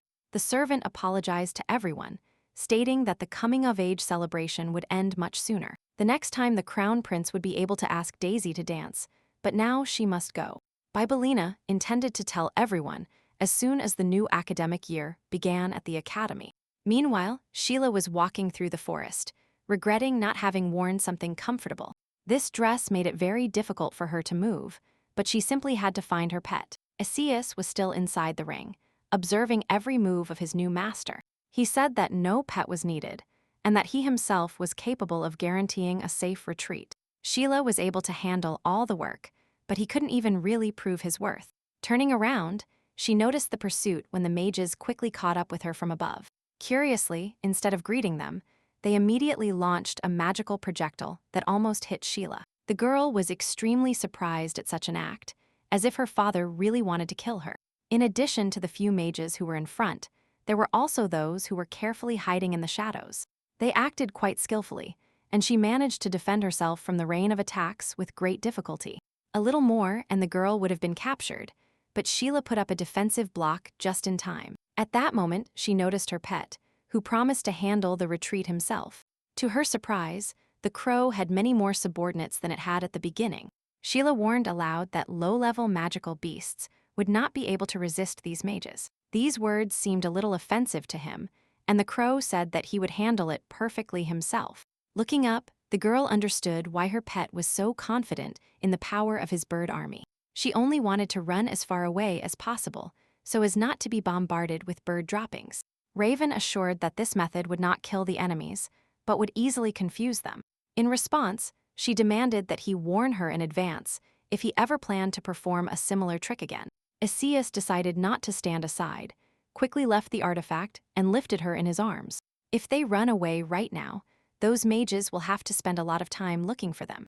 Seeing them leave, the mages suddenly discovered that none of them could even move. Tightening them with special magic from all sides, Isekai decided to instantly get rid of several problems. After a few seconds, in the place where the main concentration of mages had been, only a cloud of ash remained. Looking in that direction, the girl warned aloud that these people could be much faster. However, she couldn't find anyone who had recently threatened to catch her and take her to the Duke of Lancaster. Sheila couldn't believe that her new pet could take on a whole group of powerful mages.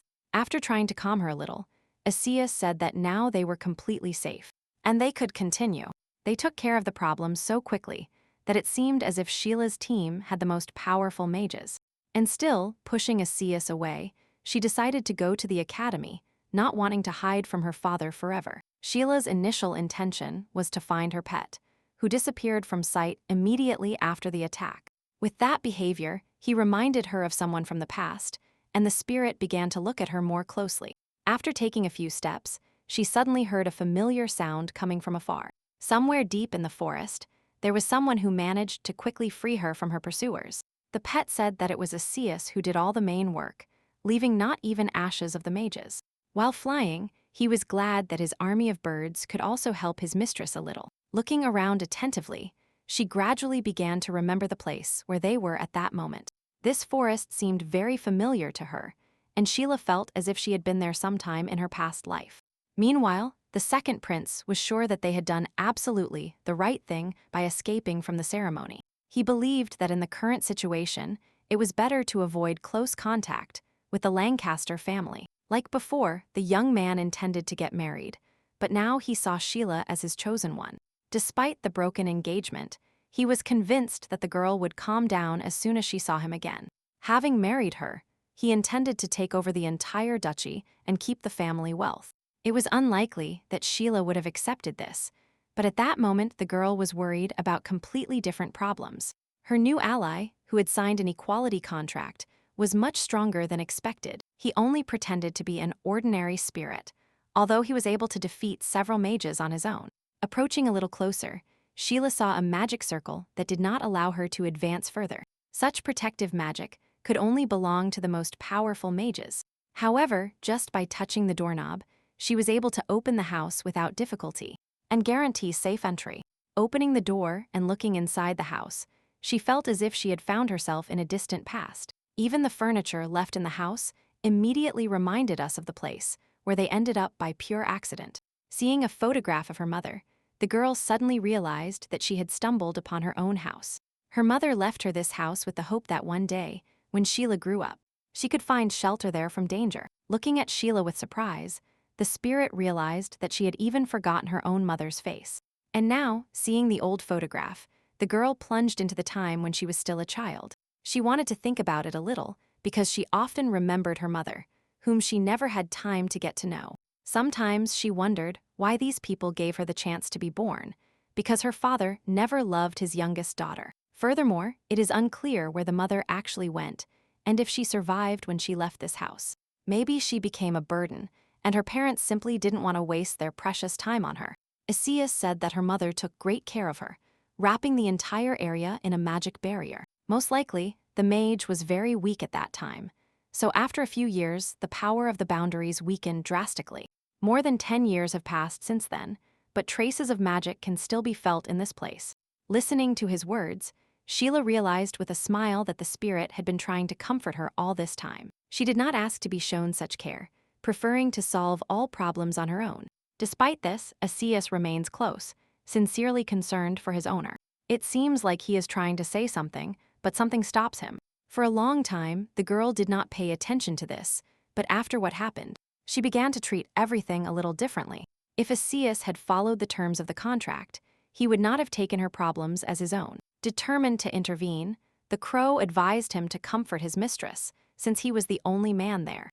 In response, Isias said that he did not know how to do it, and that he did not know what words to say in such cases. At that moment, a great idea occurred to him on how to change the atmosphere a little. Turning to Sheila, he began to utter the words that heroes of novels usually say. Isias said that the moonlight was especially beautiful today, because it illuminated Sheila's beautiful face.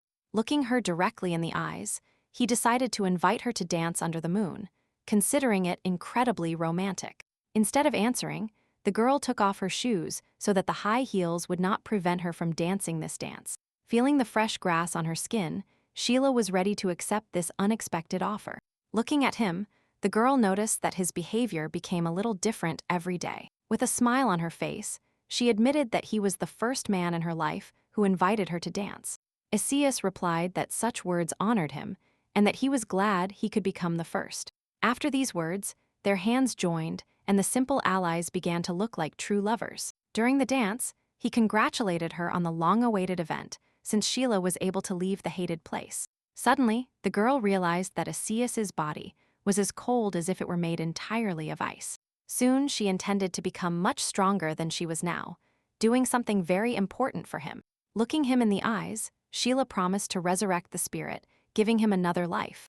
In response, Isias said that he shouldn't bother, and that she should do what she really liked. Perhaps any spirit in his place would not have refused to worry, but this creature was completely different. She felt as if a gust of wind had pierced her heart, and then penetrated to the depths of her soul. The crow was a little envious of this couple, dreaming of someday finding true love as well. The next moment, he suddenly saw a shooting star flying over their heads. Isias remembered that it was a summer star, which means that summer officially began a second ago. On the first of every 3 months, a star appeared that symbolized the division of the seasons. Suddenly, she noticed something unusual that had never happened in her past life. A magic book appeared in the air, although neither of them took it out from inside the artifact. The book appeared on its own, as if God had decided to reward the young sorceress with another gift. Looking intently at the book, the girl began to remember events from her distant past. In a past life, it was surely in the Duke of Lancaster's collection, because Sheila herself collected it. Furthermore, the first page did not have the inscription that appeared just now.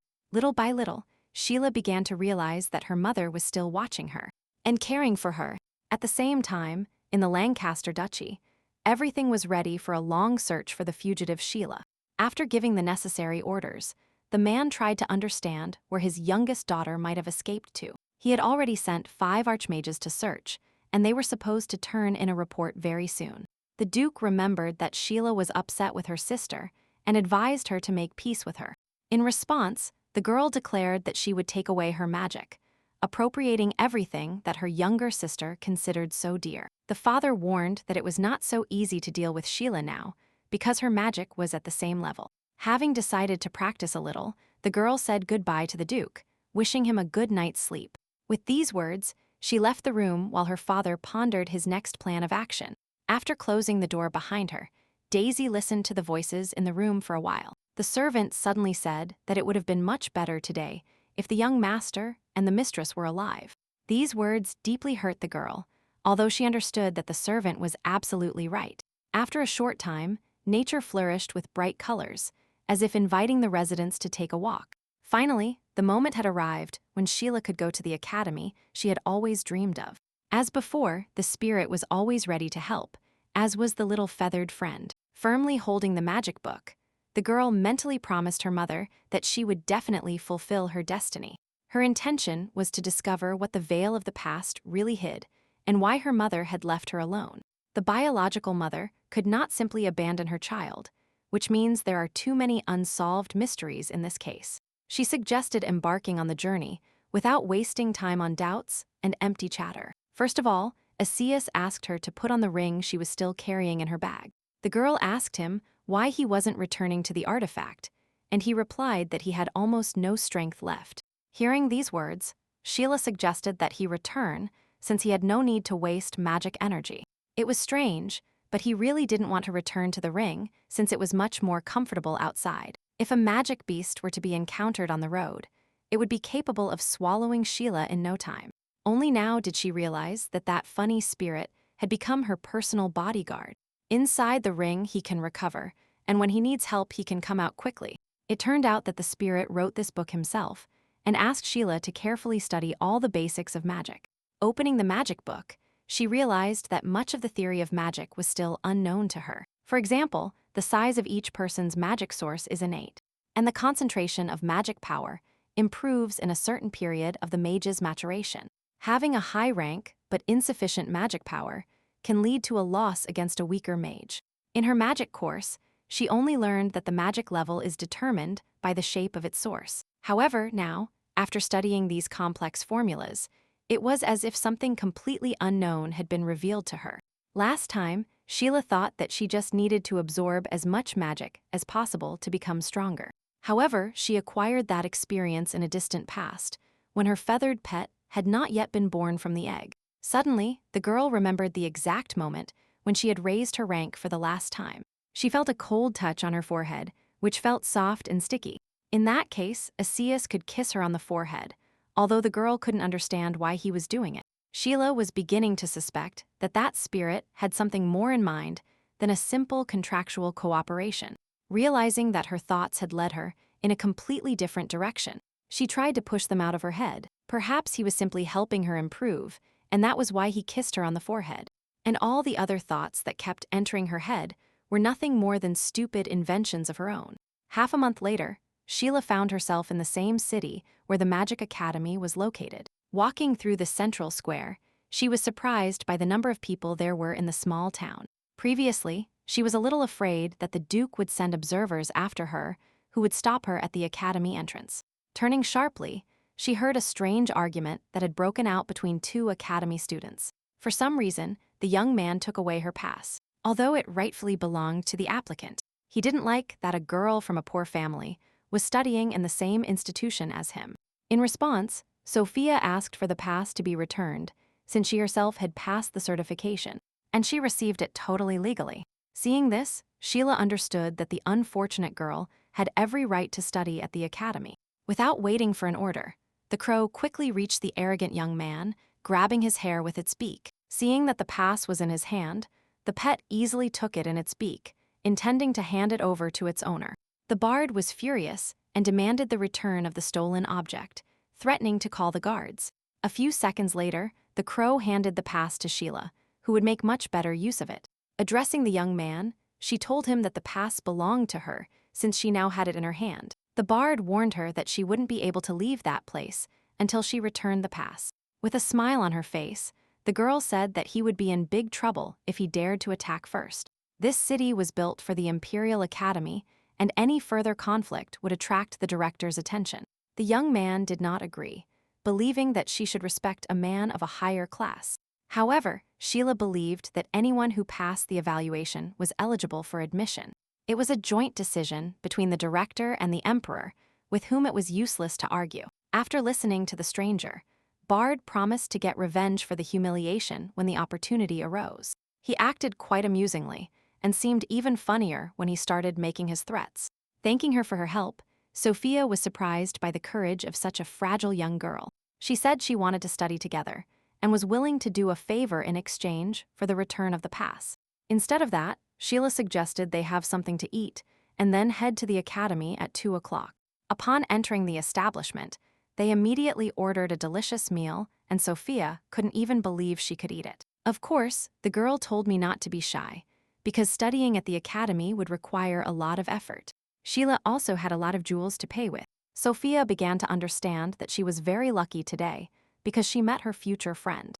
Turning to her, she thanked Sheila again, because after what happened, she invited her to the establishment herself. With a smile on her face, the girl asked if Sophia had really been able to pass the certification at the academy. It turned out she managed to become a junior mage, receiving 3 magic-level stars at once. The surprising thing is that Sophia was only 12 years old, and in the future would become an exceptional mage. At 12 years old, Daisy was just a junior mage with 2 stars who used her father's resources. But this child entered the academy by her own means, having obtained the highest possible score upon being admitted. Previously, only nobles were accepted into the academy, but in recent years this system has begun to change. Nobles who previously entered without exams now had to take them like everyone else. Suddenly, Sophia decided to ask a question and wanted to get a sincere answer. She didn't understand why Sheila was not afraid of getting into an argument with that noble young gentleman. She thought that any commoner would be afraid of having trouble with noble children. In response, the girl said that she just wanted to scare him and teach him a valuable lesson. People intimidate others just to be feared, but they are not always a threat. As soon as their weak point is discovered, they immediately become fragile, like a piece of thin ice.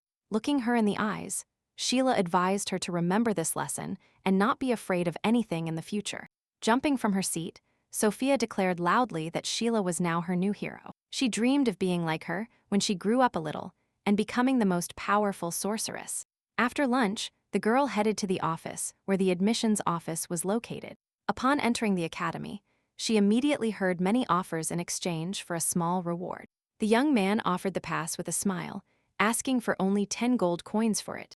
Without listening to the end of his words, she turned sharply in the other direction, not wanting to waste time on nonsense. She explained that the pass was fake and that the money spent would not bring any benefit. Upon noticing another pass seller, Sophia asked if he was also a scammer. When she looked at him a little more closely, the young man seemed very familiar. It turned out that Andre was in that place, although this time his younger sister was not nearby. He decided to capture in a photograph the fact that some scammers were operating near the academy. He severely warned that if the subject did not leave the place, the case would be transferred to the Supreme Court. Realizing that he was not joking at all, the pass seller promised to leave that place that very moment. From the outside, it seemed quite funny, because recently he had insisted that the pass was authentic. Realizing that he had noticed her, the girl greeted Andre with a slight smile. In fact, he was delighted with their meeting, because from the beginning, he admired her resilience. Realizing that she would be out of place in that company, Sophia thanked her once more for returning her pass. With these words, she headed to the academy, leaving the 2 young people alone. After suggesting a short walk, Andre said that he already knew who Sheila's future professors would be. With a smile on his face, he admitted that he considered Sheila a true find for the entire Imperial Academy. Last week, he tried to explain to the Crown Prince that they should recruit new disciples. At that moment, Leo said that very soon their ranks would be completed with a talented student. The student's name was Sheila, and the young man was surprised to realize that he had known her for a long time. However, Leo warned that only top management knows about this, and that such information should not be spread. Upon reaching the main building, Andre suggested visiting Bowen, who was in charge of student admissions. It turned out that he was also on the street, and the young man called out his name. Some of the students were not happy, because Andre gave preference to an unknown student. Meanwhile, Bowen was glad that his friend had brought the same student that the Crown Prince had spoken about. Andre asked to take care of the student, reminding him that she was incredibly talented. Smiling, the girl said that she had a special letter of recommendation from the academy's director. However, he didn't need those letters because he had heard about her extraordinary skills. He offered to help her enroll, intending to become her colleague someday. Suddenly, their path was blocked when one of the students began to protest against the dishonest admission. She believed that every person should take an exam, even if they were very talented. Sarah was sure that if she didn't pass the test, proving her worth, she wouldn't be able to learn magic. Remaining firm in her position, the girl began to doubt that it was the director who had written that recommendation. Some of the students completely agreed with her, intending to obtain the necessary tests. After listening to all these criticisms, Sheila said that she herself would like to take the entrance exam. She was interested in knowing how it was carried out and who was part of the Magic Academy's admissions committee. Taking it as a real challenge, Sarah warned that she should not expect any room for maneuver during the exam. Determined to intervene in the dispute, Bowen said that she shouldn't worry since the Crown Prince himself had chosen her. Finally, Sarah advised me to take the exam more carefully so as not to leave the room crying afterwards. In response, the girl offered a bet if she was so confident in her own skills. Sarah said that she was willing to give 1,000 gold coins if Sheila managed to pass the exams. But if she fails, she must kneel before her and apologize out loud for her behavior. At first glance, the terms of the bet seemed quite harsh, but the girl accepted with a smile. Bowen was glad that instead of the usual exam, they had planned a very interesting bet.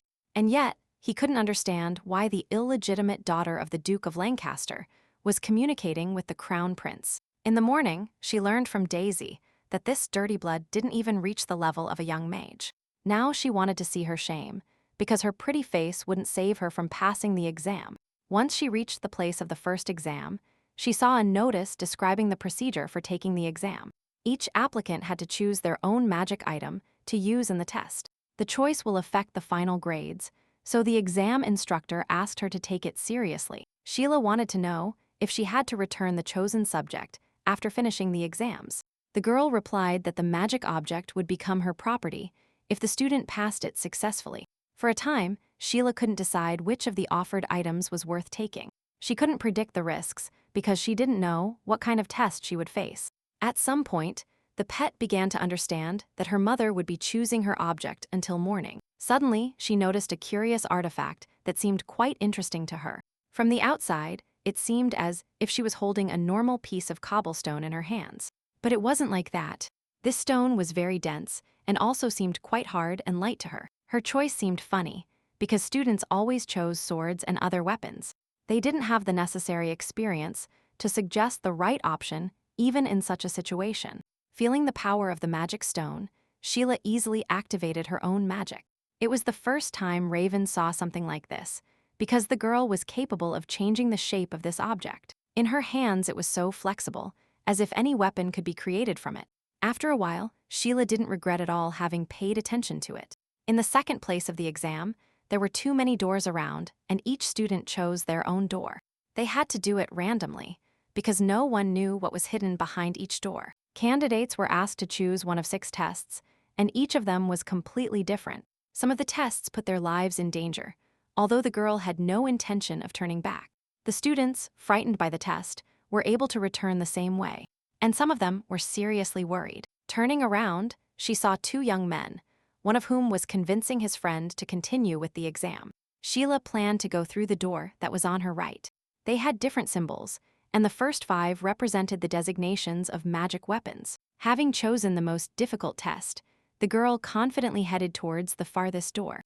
The other students warned her loudly that she was making a terrible mistake. In fact, there was a dark aura behind that door, and no one except Sheila dared to enter. In the last 5 years, Only Daisy had passed this test, but she was not going to give in to her sister. Even the pet, sitting quietly on her shoulder, begged her with tears in his eyes to return. And yet, having delved into the unknown, the girl decided to follow her plan. She wanted to be the first candidate in several years to take on that challenging task. The girl was really very brave, although almost none of the teachers had heard of her before. After taking a quick look at her profile, the teacher couldn't remember her face among the children of noble origin. Meanwhile, the main test was just beginning, and the crow regretted being in that room. The girl found herself in a strange bubble, as if it were an energy barrier. The old man warned that only one person could take the exam, and that entry to outsiders was prohibited. Realizing that he would be separated from his owner, the pet began to beg to be left there. In fact, Sheila didn't need anyone else's help, although the energy in the room was quite strong. Once inside, she understood why none of the applicants had dared to occupy that room. At the same time, the spirit was recording in detail every detail that was happening in the room. But the next moment, he realized that the connection with the girl had been completely lost. Feeling the external energy, he determined that he was dealing with the most complex energy barrier. The barrier layer was so large that not even in his past life would he have been able to overcome it. No spell worked. Try as he might to break the barrier, Asius realized that the girl had entered the same room that was protected by the soul barrier. This boundary separated the human soul from any external contact, and the outside world was completely inaccessible. Observing intently what was happening, the old man saw how she was sinking into the depths of her consciousness. The illusion test was intended to reveal the deepest fears that are the main enemies. If she doesn't overcome her fears, her pet could be left alone forever. The vision of true horror could have blinded the girl, but Sheila was determined to pass the test. As she slowly moved through the room, her soul became gradually clouded by anger and hatred. Along with these feelings, a fear was born deep in my soul that had been buried for many years. It was as if fear was at war with rage, and Sheila was trying not to lose control of herself. Tears seemed to flow on their own from her eyes, because all the strongest human feelings were awakened in her soul. At that moment, she felt the soft touch of someone without yet understanding who it was. It turned out that the room created a vision in which the sister promised to always be close. Sheila knew that Daisy had never been kind enough to help her little sister. After plunging the dagger into her chest, she wanted to move faster, conserving the rest of her strength. The creature with the face of her sister collapsed, leaving behind only bloodstains. Meanwhile, the girl continued to walk forward, as if she didn't notice the new creature above her head. Daisy appeared in a completely different form, demanding that all magic be handed over to her. In response, the girl did the same, hitting the second illusion with all her might with a magic dagger. In her past life, she would never have done this, but now she was prepared for anything. Sheila knew that this was the only way she could find peace in her heart forever. However, this was not enough, so she wanted to incinerate the whole place with hellfire. Sheila couldn't figure out who she was at that moment, and which of herselves was the real one. In the outside world, she simply lay with her eyes closed and was not engulfed in flames of fire at all. The old man could see that at that moment, the student was completely immersed in her own consciousness. She didn't understand the difference between illusion and reality and continued to remain in the world of her fears. Suddenly, a familiar voice sounded inside her when Asius asked if she could talk to him. With the help of the artifact, he managed to say only a few words, but it was enough. Little by little, the girl began to come to her senses, emerging from the depths of her own consciousness. She remembered all the events that happened before the exam began, and she entered this room. Looking at the ring, Sheila realized that the voice came from inside the object, which contained another being. If Asius hadn't managed to do this, she would have still continued to consider everything that was happening as a reality. At that moment, Sheila felt a strange smell that spread throughout the place. Bringing the ring close to her lips, she asked why there was such a strong smell of blood there. It was only now that she finally realized that wherever she looked, there were corpses. Looking intently at the dead, Sheila began to remember the faces of those people who, for some reason, were dead. It seemed that only recently she had seen them alive and well, but everything in that room was too strange. She almost vomited at the sight of the blood and the disgusting smell that got stronger with every second. Unable to withstand the test, the girl collapsed on the floor, trying to gather the rest of her strength. She asked where she was now, and if she was really in the world of human illusions. In response, Asiya said that she was locked inside a powerful barrier, and that he couldn't contact her soul. Now that Sheila had finally come to her senses, they could talk a little and get her out of the room. The spirit warned her that if she couldn't leave that place, she would eventually die, or she would go crazy. The girl clearly didn't want that fate and was willing to follow everything Asiya said. Looking up, she saw above her head the same place from where the passage to the other side of space was visible. Apparently, this was the exit from the barrier that had to be broken to clear the exit path. The spirit warned that there was very little time left, and it was necessary to break it as soon as possible. Only then will she be able to survive in the world of her own illusions, without allowing the room to take over her. Fortunately, the weapon, created from a rare stone, was quite suitable for this occasion. By throwing the dagger towards the barrier, the girl saw a bright light enter the room in a blinding stream.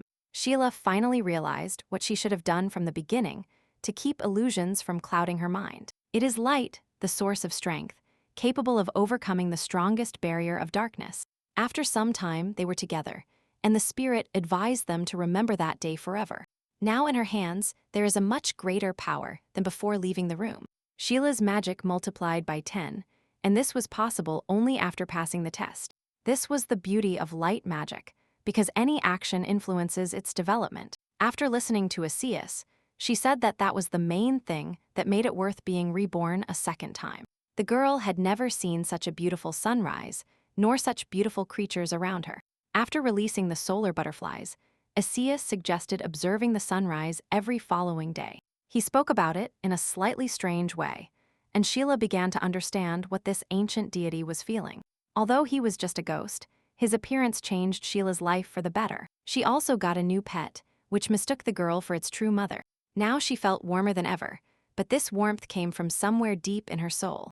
Sheila really had never seen such a beautiful sunrise and wished it would last forever. Meanwhile, the teachers continued to observe the exam from a special room. They couldn't believe their eyes, because the radiance emanating from the applicant was incredibly pure. Now each of them wanted to get this talented student and hoped she would choose their faculty. Before the examiner said that after the exam she should decide on her choice of faculty. It was a little strange that there were no other students wandering the hallways, as if she were the only one who had managed to pass the exam. To do this, the girl went to that same room, behind whose doors the academy mentors were already waiting for her. She got very scared when she realized they had been waiting for her return for a long time, and they wanted to offer her something interesting. Each of the professors insisted that Sheila should choose their particular faculty of magic. The teacher insisted on the faculty of spirit, assuring her that very soon that place would become a second home for her. Naturally, the second teacher suggested that she study at the faculty of divination, since he saw in her a talented clairvoyant. Interrupting the young man, the teacher reminded him once again that he would guarantee her promotion to the great mage level. For her sake, he could make an exception and allow Sheila to read ancient magic writings.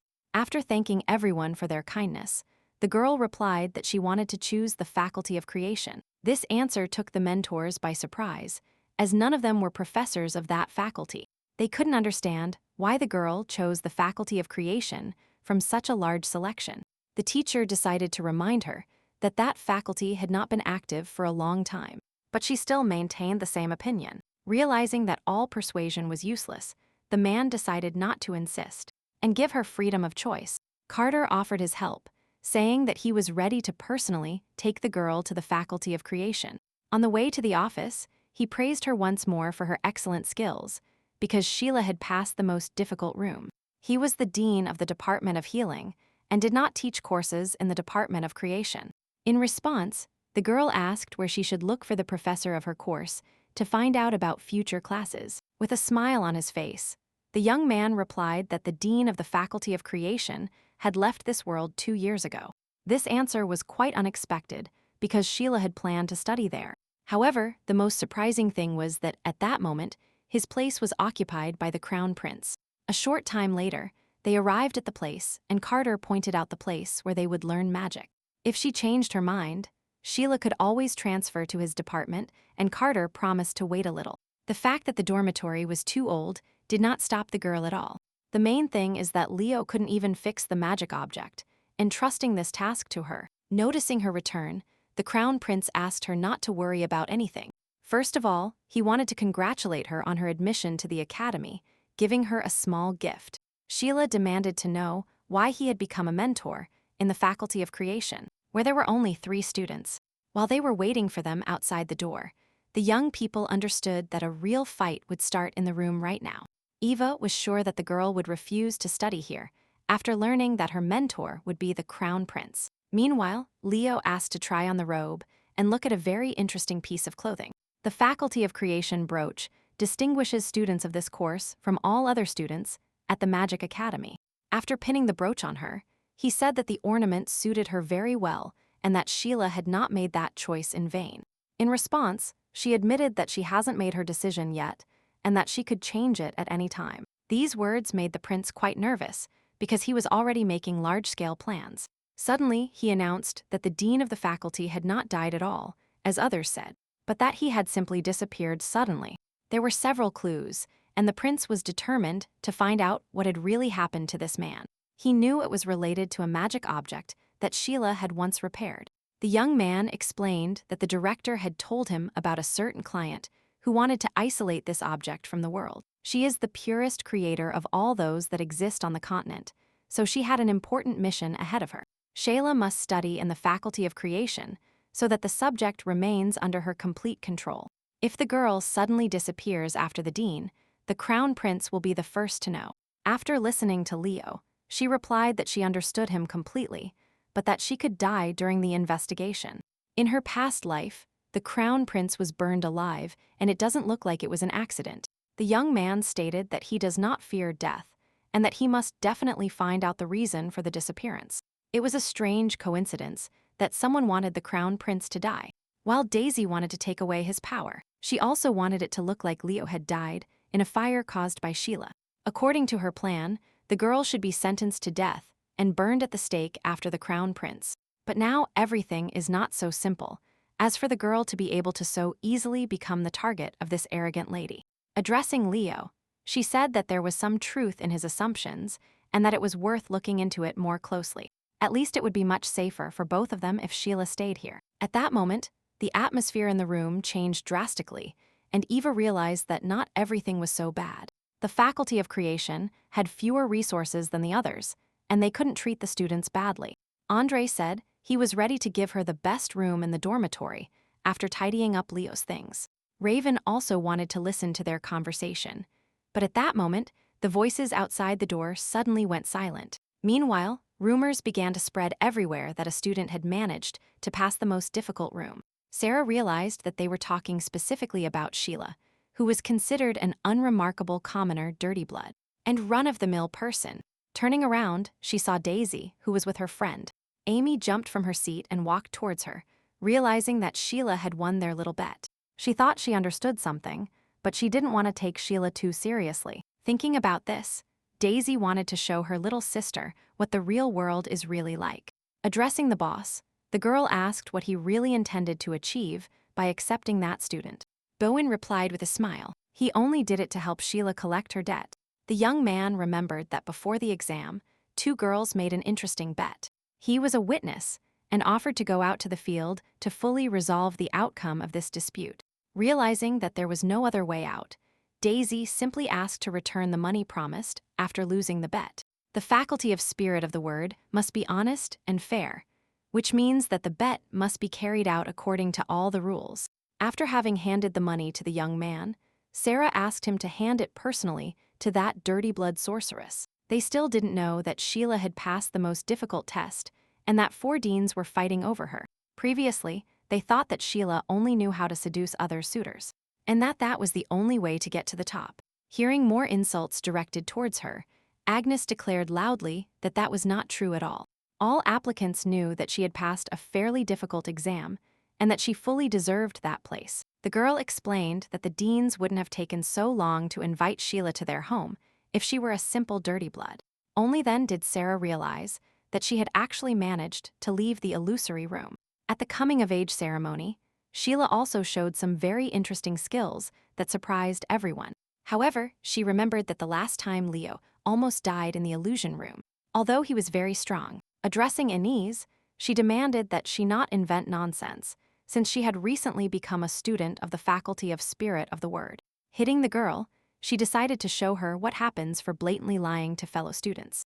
At that moment, Bowen was there, catching her hand just in time when she was hitting. Looking her in the eyes, he said that her noble origin did not give her the right to raise her hands. After these words, the young man pushed her aside before a real fight broke out. Sarah turned around and demanded to know why they were protecting the new student. Her accusations were too ridiculous, as if she judged people only by their origin. Looking at this from afar, Vivian said that in the Lancaster Duchy, such things are not accepted, and that a person is valued only for their personal abilities. She personally witnessed the coming-of-age ceremony, where Sheila was able to do something amazing. In the end, the crown fell on her, although originally Daisy was supposed to be the heiress. The Lancaster ancestors themselves chose the next head, and they already know the name of this person. Despite this, Sheila did not want to be the heiress and ran away, handing the crown to her older sister. Vivian remembered with a smile that the statue had simply broken into pieces when the crown landed on Daisy's head. The words were quite humiliating, considering how much they meant to Daisy. The girl dreamed since she was little of becoming an heiress, but their ancestors actually chose another. The girl stated that an accident occurred during the coming-of-age ceremony. Her excuses were not very convincing, and everyone knew that she was just looking for an opportunity to justify herself. Meanwhile, the young man intended to give away the money, which now belonged to Sheila. The bet he won hadn't been easy for him, and she deserved a bit of encouragement. The celebration continued in the Faculty of Creation, which this year welcomed a new student. Sheila had probably never felt such hospitality and was surprised by such a warm welcome. While she listened to the noisy congratulations, she quietly looked at the faces of those people for a while. They seemed genuinely happy when they called her the best applicant of the year. Thus, the celebration lasted until late at night, until everyone retired to their homes. Left alone, the girl still remembered the compliments she had received about her magical abilities. If you think about it, there was nothing special about this event, and Leo simply invited her to a joint dinner. However, the usual meal was so joyful that Sheila decided to never forget that night. Everyone around her was trying to invite her to something special, and Eva constantly offered her a taste of a sweet cake. Such warmth and happiness last only for a few moments, and one must remember why it all started. This is exactly what Sheila planned to do while carefully studying the book she found in her family's house. This magic book about alchemy was written by her mother, and the first pages explained the basics of the trade. The book talked about how to imbue objects with magic, and then separate them into individual elements. After the main section, several formulas and methods for producing new materials followed. In her past life, she manufactured all the magical paraphernalia that brought income to the Lancasters.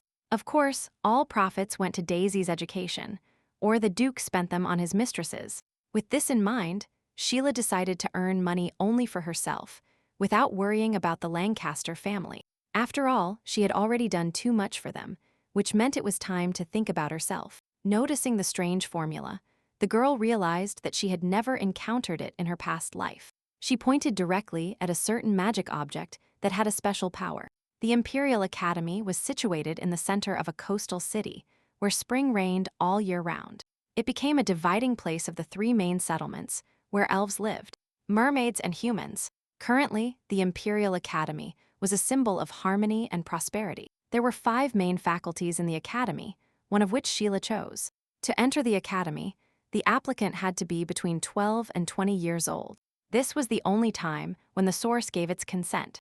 Upon learning that the girl had managed to pass through the illusory room, Sarah was very surprised. The guests at the ceremony remembered with what ease Sheila took the crown into her hands, securing the right to become an heiress. Sheila finally obtained first place in the exam by passing the most difficult test room. After hearing this, Amy could not come to her senses for a moment, unable to believe it. Daisy also didn't expect that her younger sister could become the best applicant of the year. However, instead of being happy for her sister's success, the girl began to devise a plan for revenge.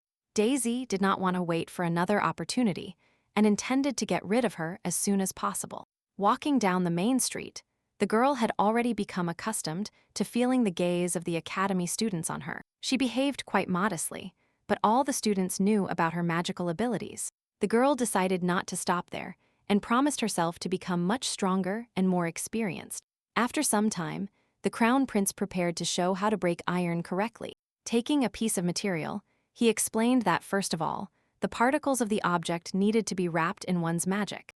And only then, by focusing all your attention on that object, will you be able to easily break it down into many particles. If you look at it from the outside, it seems as if the piece of iron simply dissolved into thin air. Once the particles are completely under the mage's control, they can be combined into any desired shape. At that moment, Sheila asked to stop for a moment, wanting to get a little closer. It turned out that the new shape of iron was too unstable, but she had an important clarification. By performing the experiment in a slightly different way, she was able to create a similar dagger that would be impossible to dismantle into particles. It is hard to believe, but her technique was even better than that of the Dean of the Faculty of Creation. The Crown Prince had quite a bit of experience, but Andre recognized the incredible strength of this student. The girl explained that the magic power was not completely absorbed by the iron block, so part of the iron was lost. After that, she suggested repeating this, only using her own magic technique. Determined to try something new, Leo tried to do what Sheila had managed to do a minute ago. The girl was absolutely right, and the prince felt with his own hands the difference between the two different techniques. Sheila wanted to know if the Crown Prince really had the lightning attribute at his disposal. This small dagger carries lightning magic and is perfect for Leo.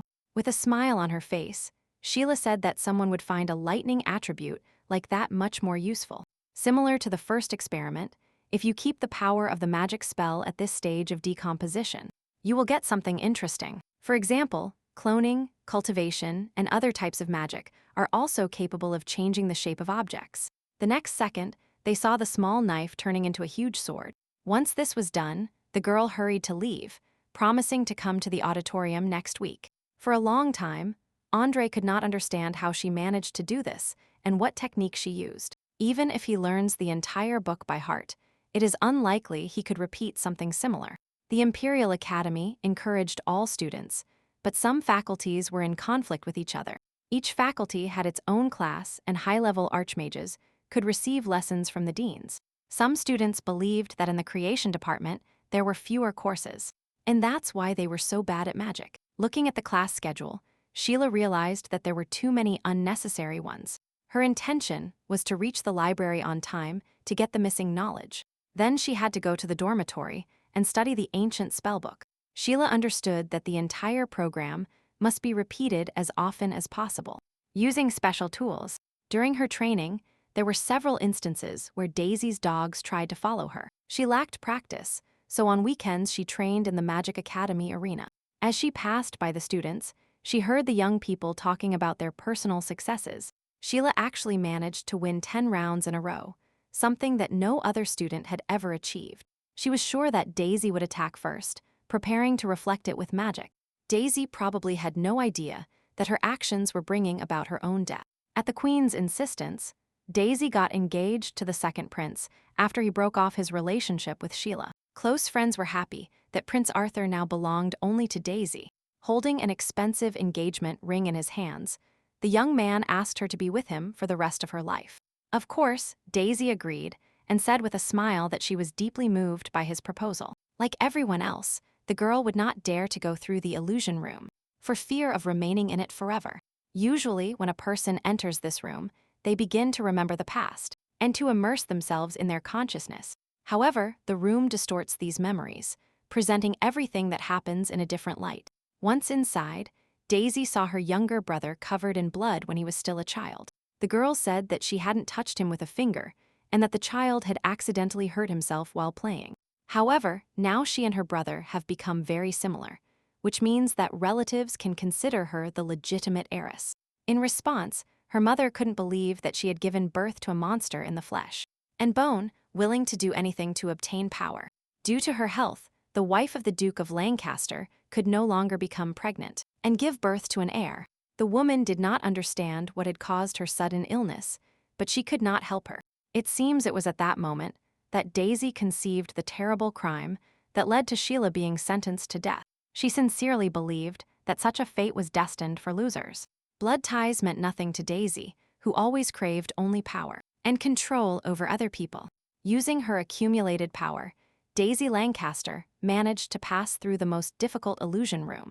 Turning around, she suddenly heard a familiar female voice belonging to her sister. Approaching a little closer, the girl realized that Sheila was the #1 first-year student this year. Furthermore, she was chosen by the ancestors of the Lancaster family and inherited the crown from the head. The girl will never forget this day and promised herself to take back everything that belongs to her younger sister. Opening her eyes abruptly, she suddenly realized that everything she had seen was just a nightmare. Most likely, she has thought about it too often, and now her thoughts give rise to these visions in her head. Looking at the engagement ring, Daisy remembered that recently the second prince had proposed to her. Meanwhile, Sheila decided not to waste time and headed to the Magic Academy library. While reading books, Eva reminded them that on the first day of winter, the academy would hold a festive ball. She asked which of the students would be her partner, but decided to do without those festivities. At that moment, a familiar voice was heard nearby, and then the girl saw a huge bouquet of flowers.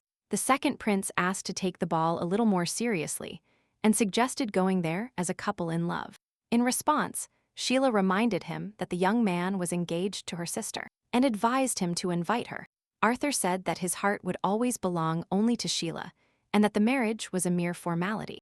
If she agreed to go with him, the young man promised her an unforgettable evening. The girl asked him if he would be that kind when he and Daisy officially became husband and wife.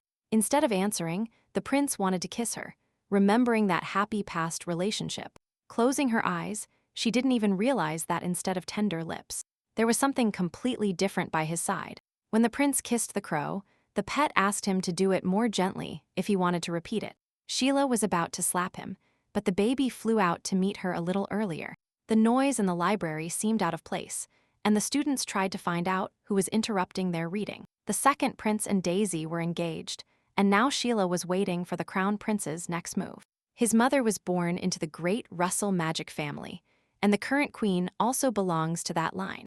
Be that as it may, of the two emperors, only one can ascend the throne. Sheila asked if there was any professor at the academy who had been teaching optics for a long time. She has never been able to cope with a medium-level problem, and for that she needs the help of a professor. After thinking for a while, Eva suddenly remembered a professor who taught optics on the 3rd floor. She remembered that this professor had already left the city and would only return tomorrow night. In any case, the girl decided to head to the Faculty of Creation to meet Andre. The young man said that the crown prince had been looking for her for a long time and asked her to go to his office. If he was not in the mood to fight, he probably needed someone to push him. However, everything was a little different, because instead of arguing about classes, he wanted to invite the girl to the ball. After preparing the flowers, the crown prince rehearsed the exact moment he would have to say those words. Leo didn't want the offer to sound too aggressive and was afraid of ruining his relationship with Sheila. After carefully placing the bouquet on the table, the young man decided to make it a little louder. He imagined Sheila standing in front of him, reciting previously prepared phrases. While continuing to rehearse, the young man didn't even hear the office door open. And a second later, the same girl for whom he had carefully prepared a speech appeared on the threshold. While delivering his speech, realizing the girl was already there, Leo offered her a cup of fresh tea. Sheila said the second prince came to her last night and brought her the same bouquet of flowers. He was surprised to realize that after his visit to the library, Arthur headed to this office. Listening to her, Leo couldn't understand why she was talking about the second prince and what meaning it had. In fact, he was no less surprised than Sheila, because they really hadn't met the day before. Looking her in the eyes, he wanted to know the truth if Sheila liked that young man. In response, the girl explained that she had not been looking for a meeting at all, and that Arthur had personally come to the library building. Be that as it may, today she came to the crown prince to tell him about the most important thing.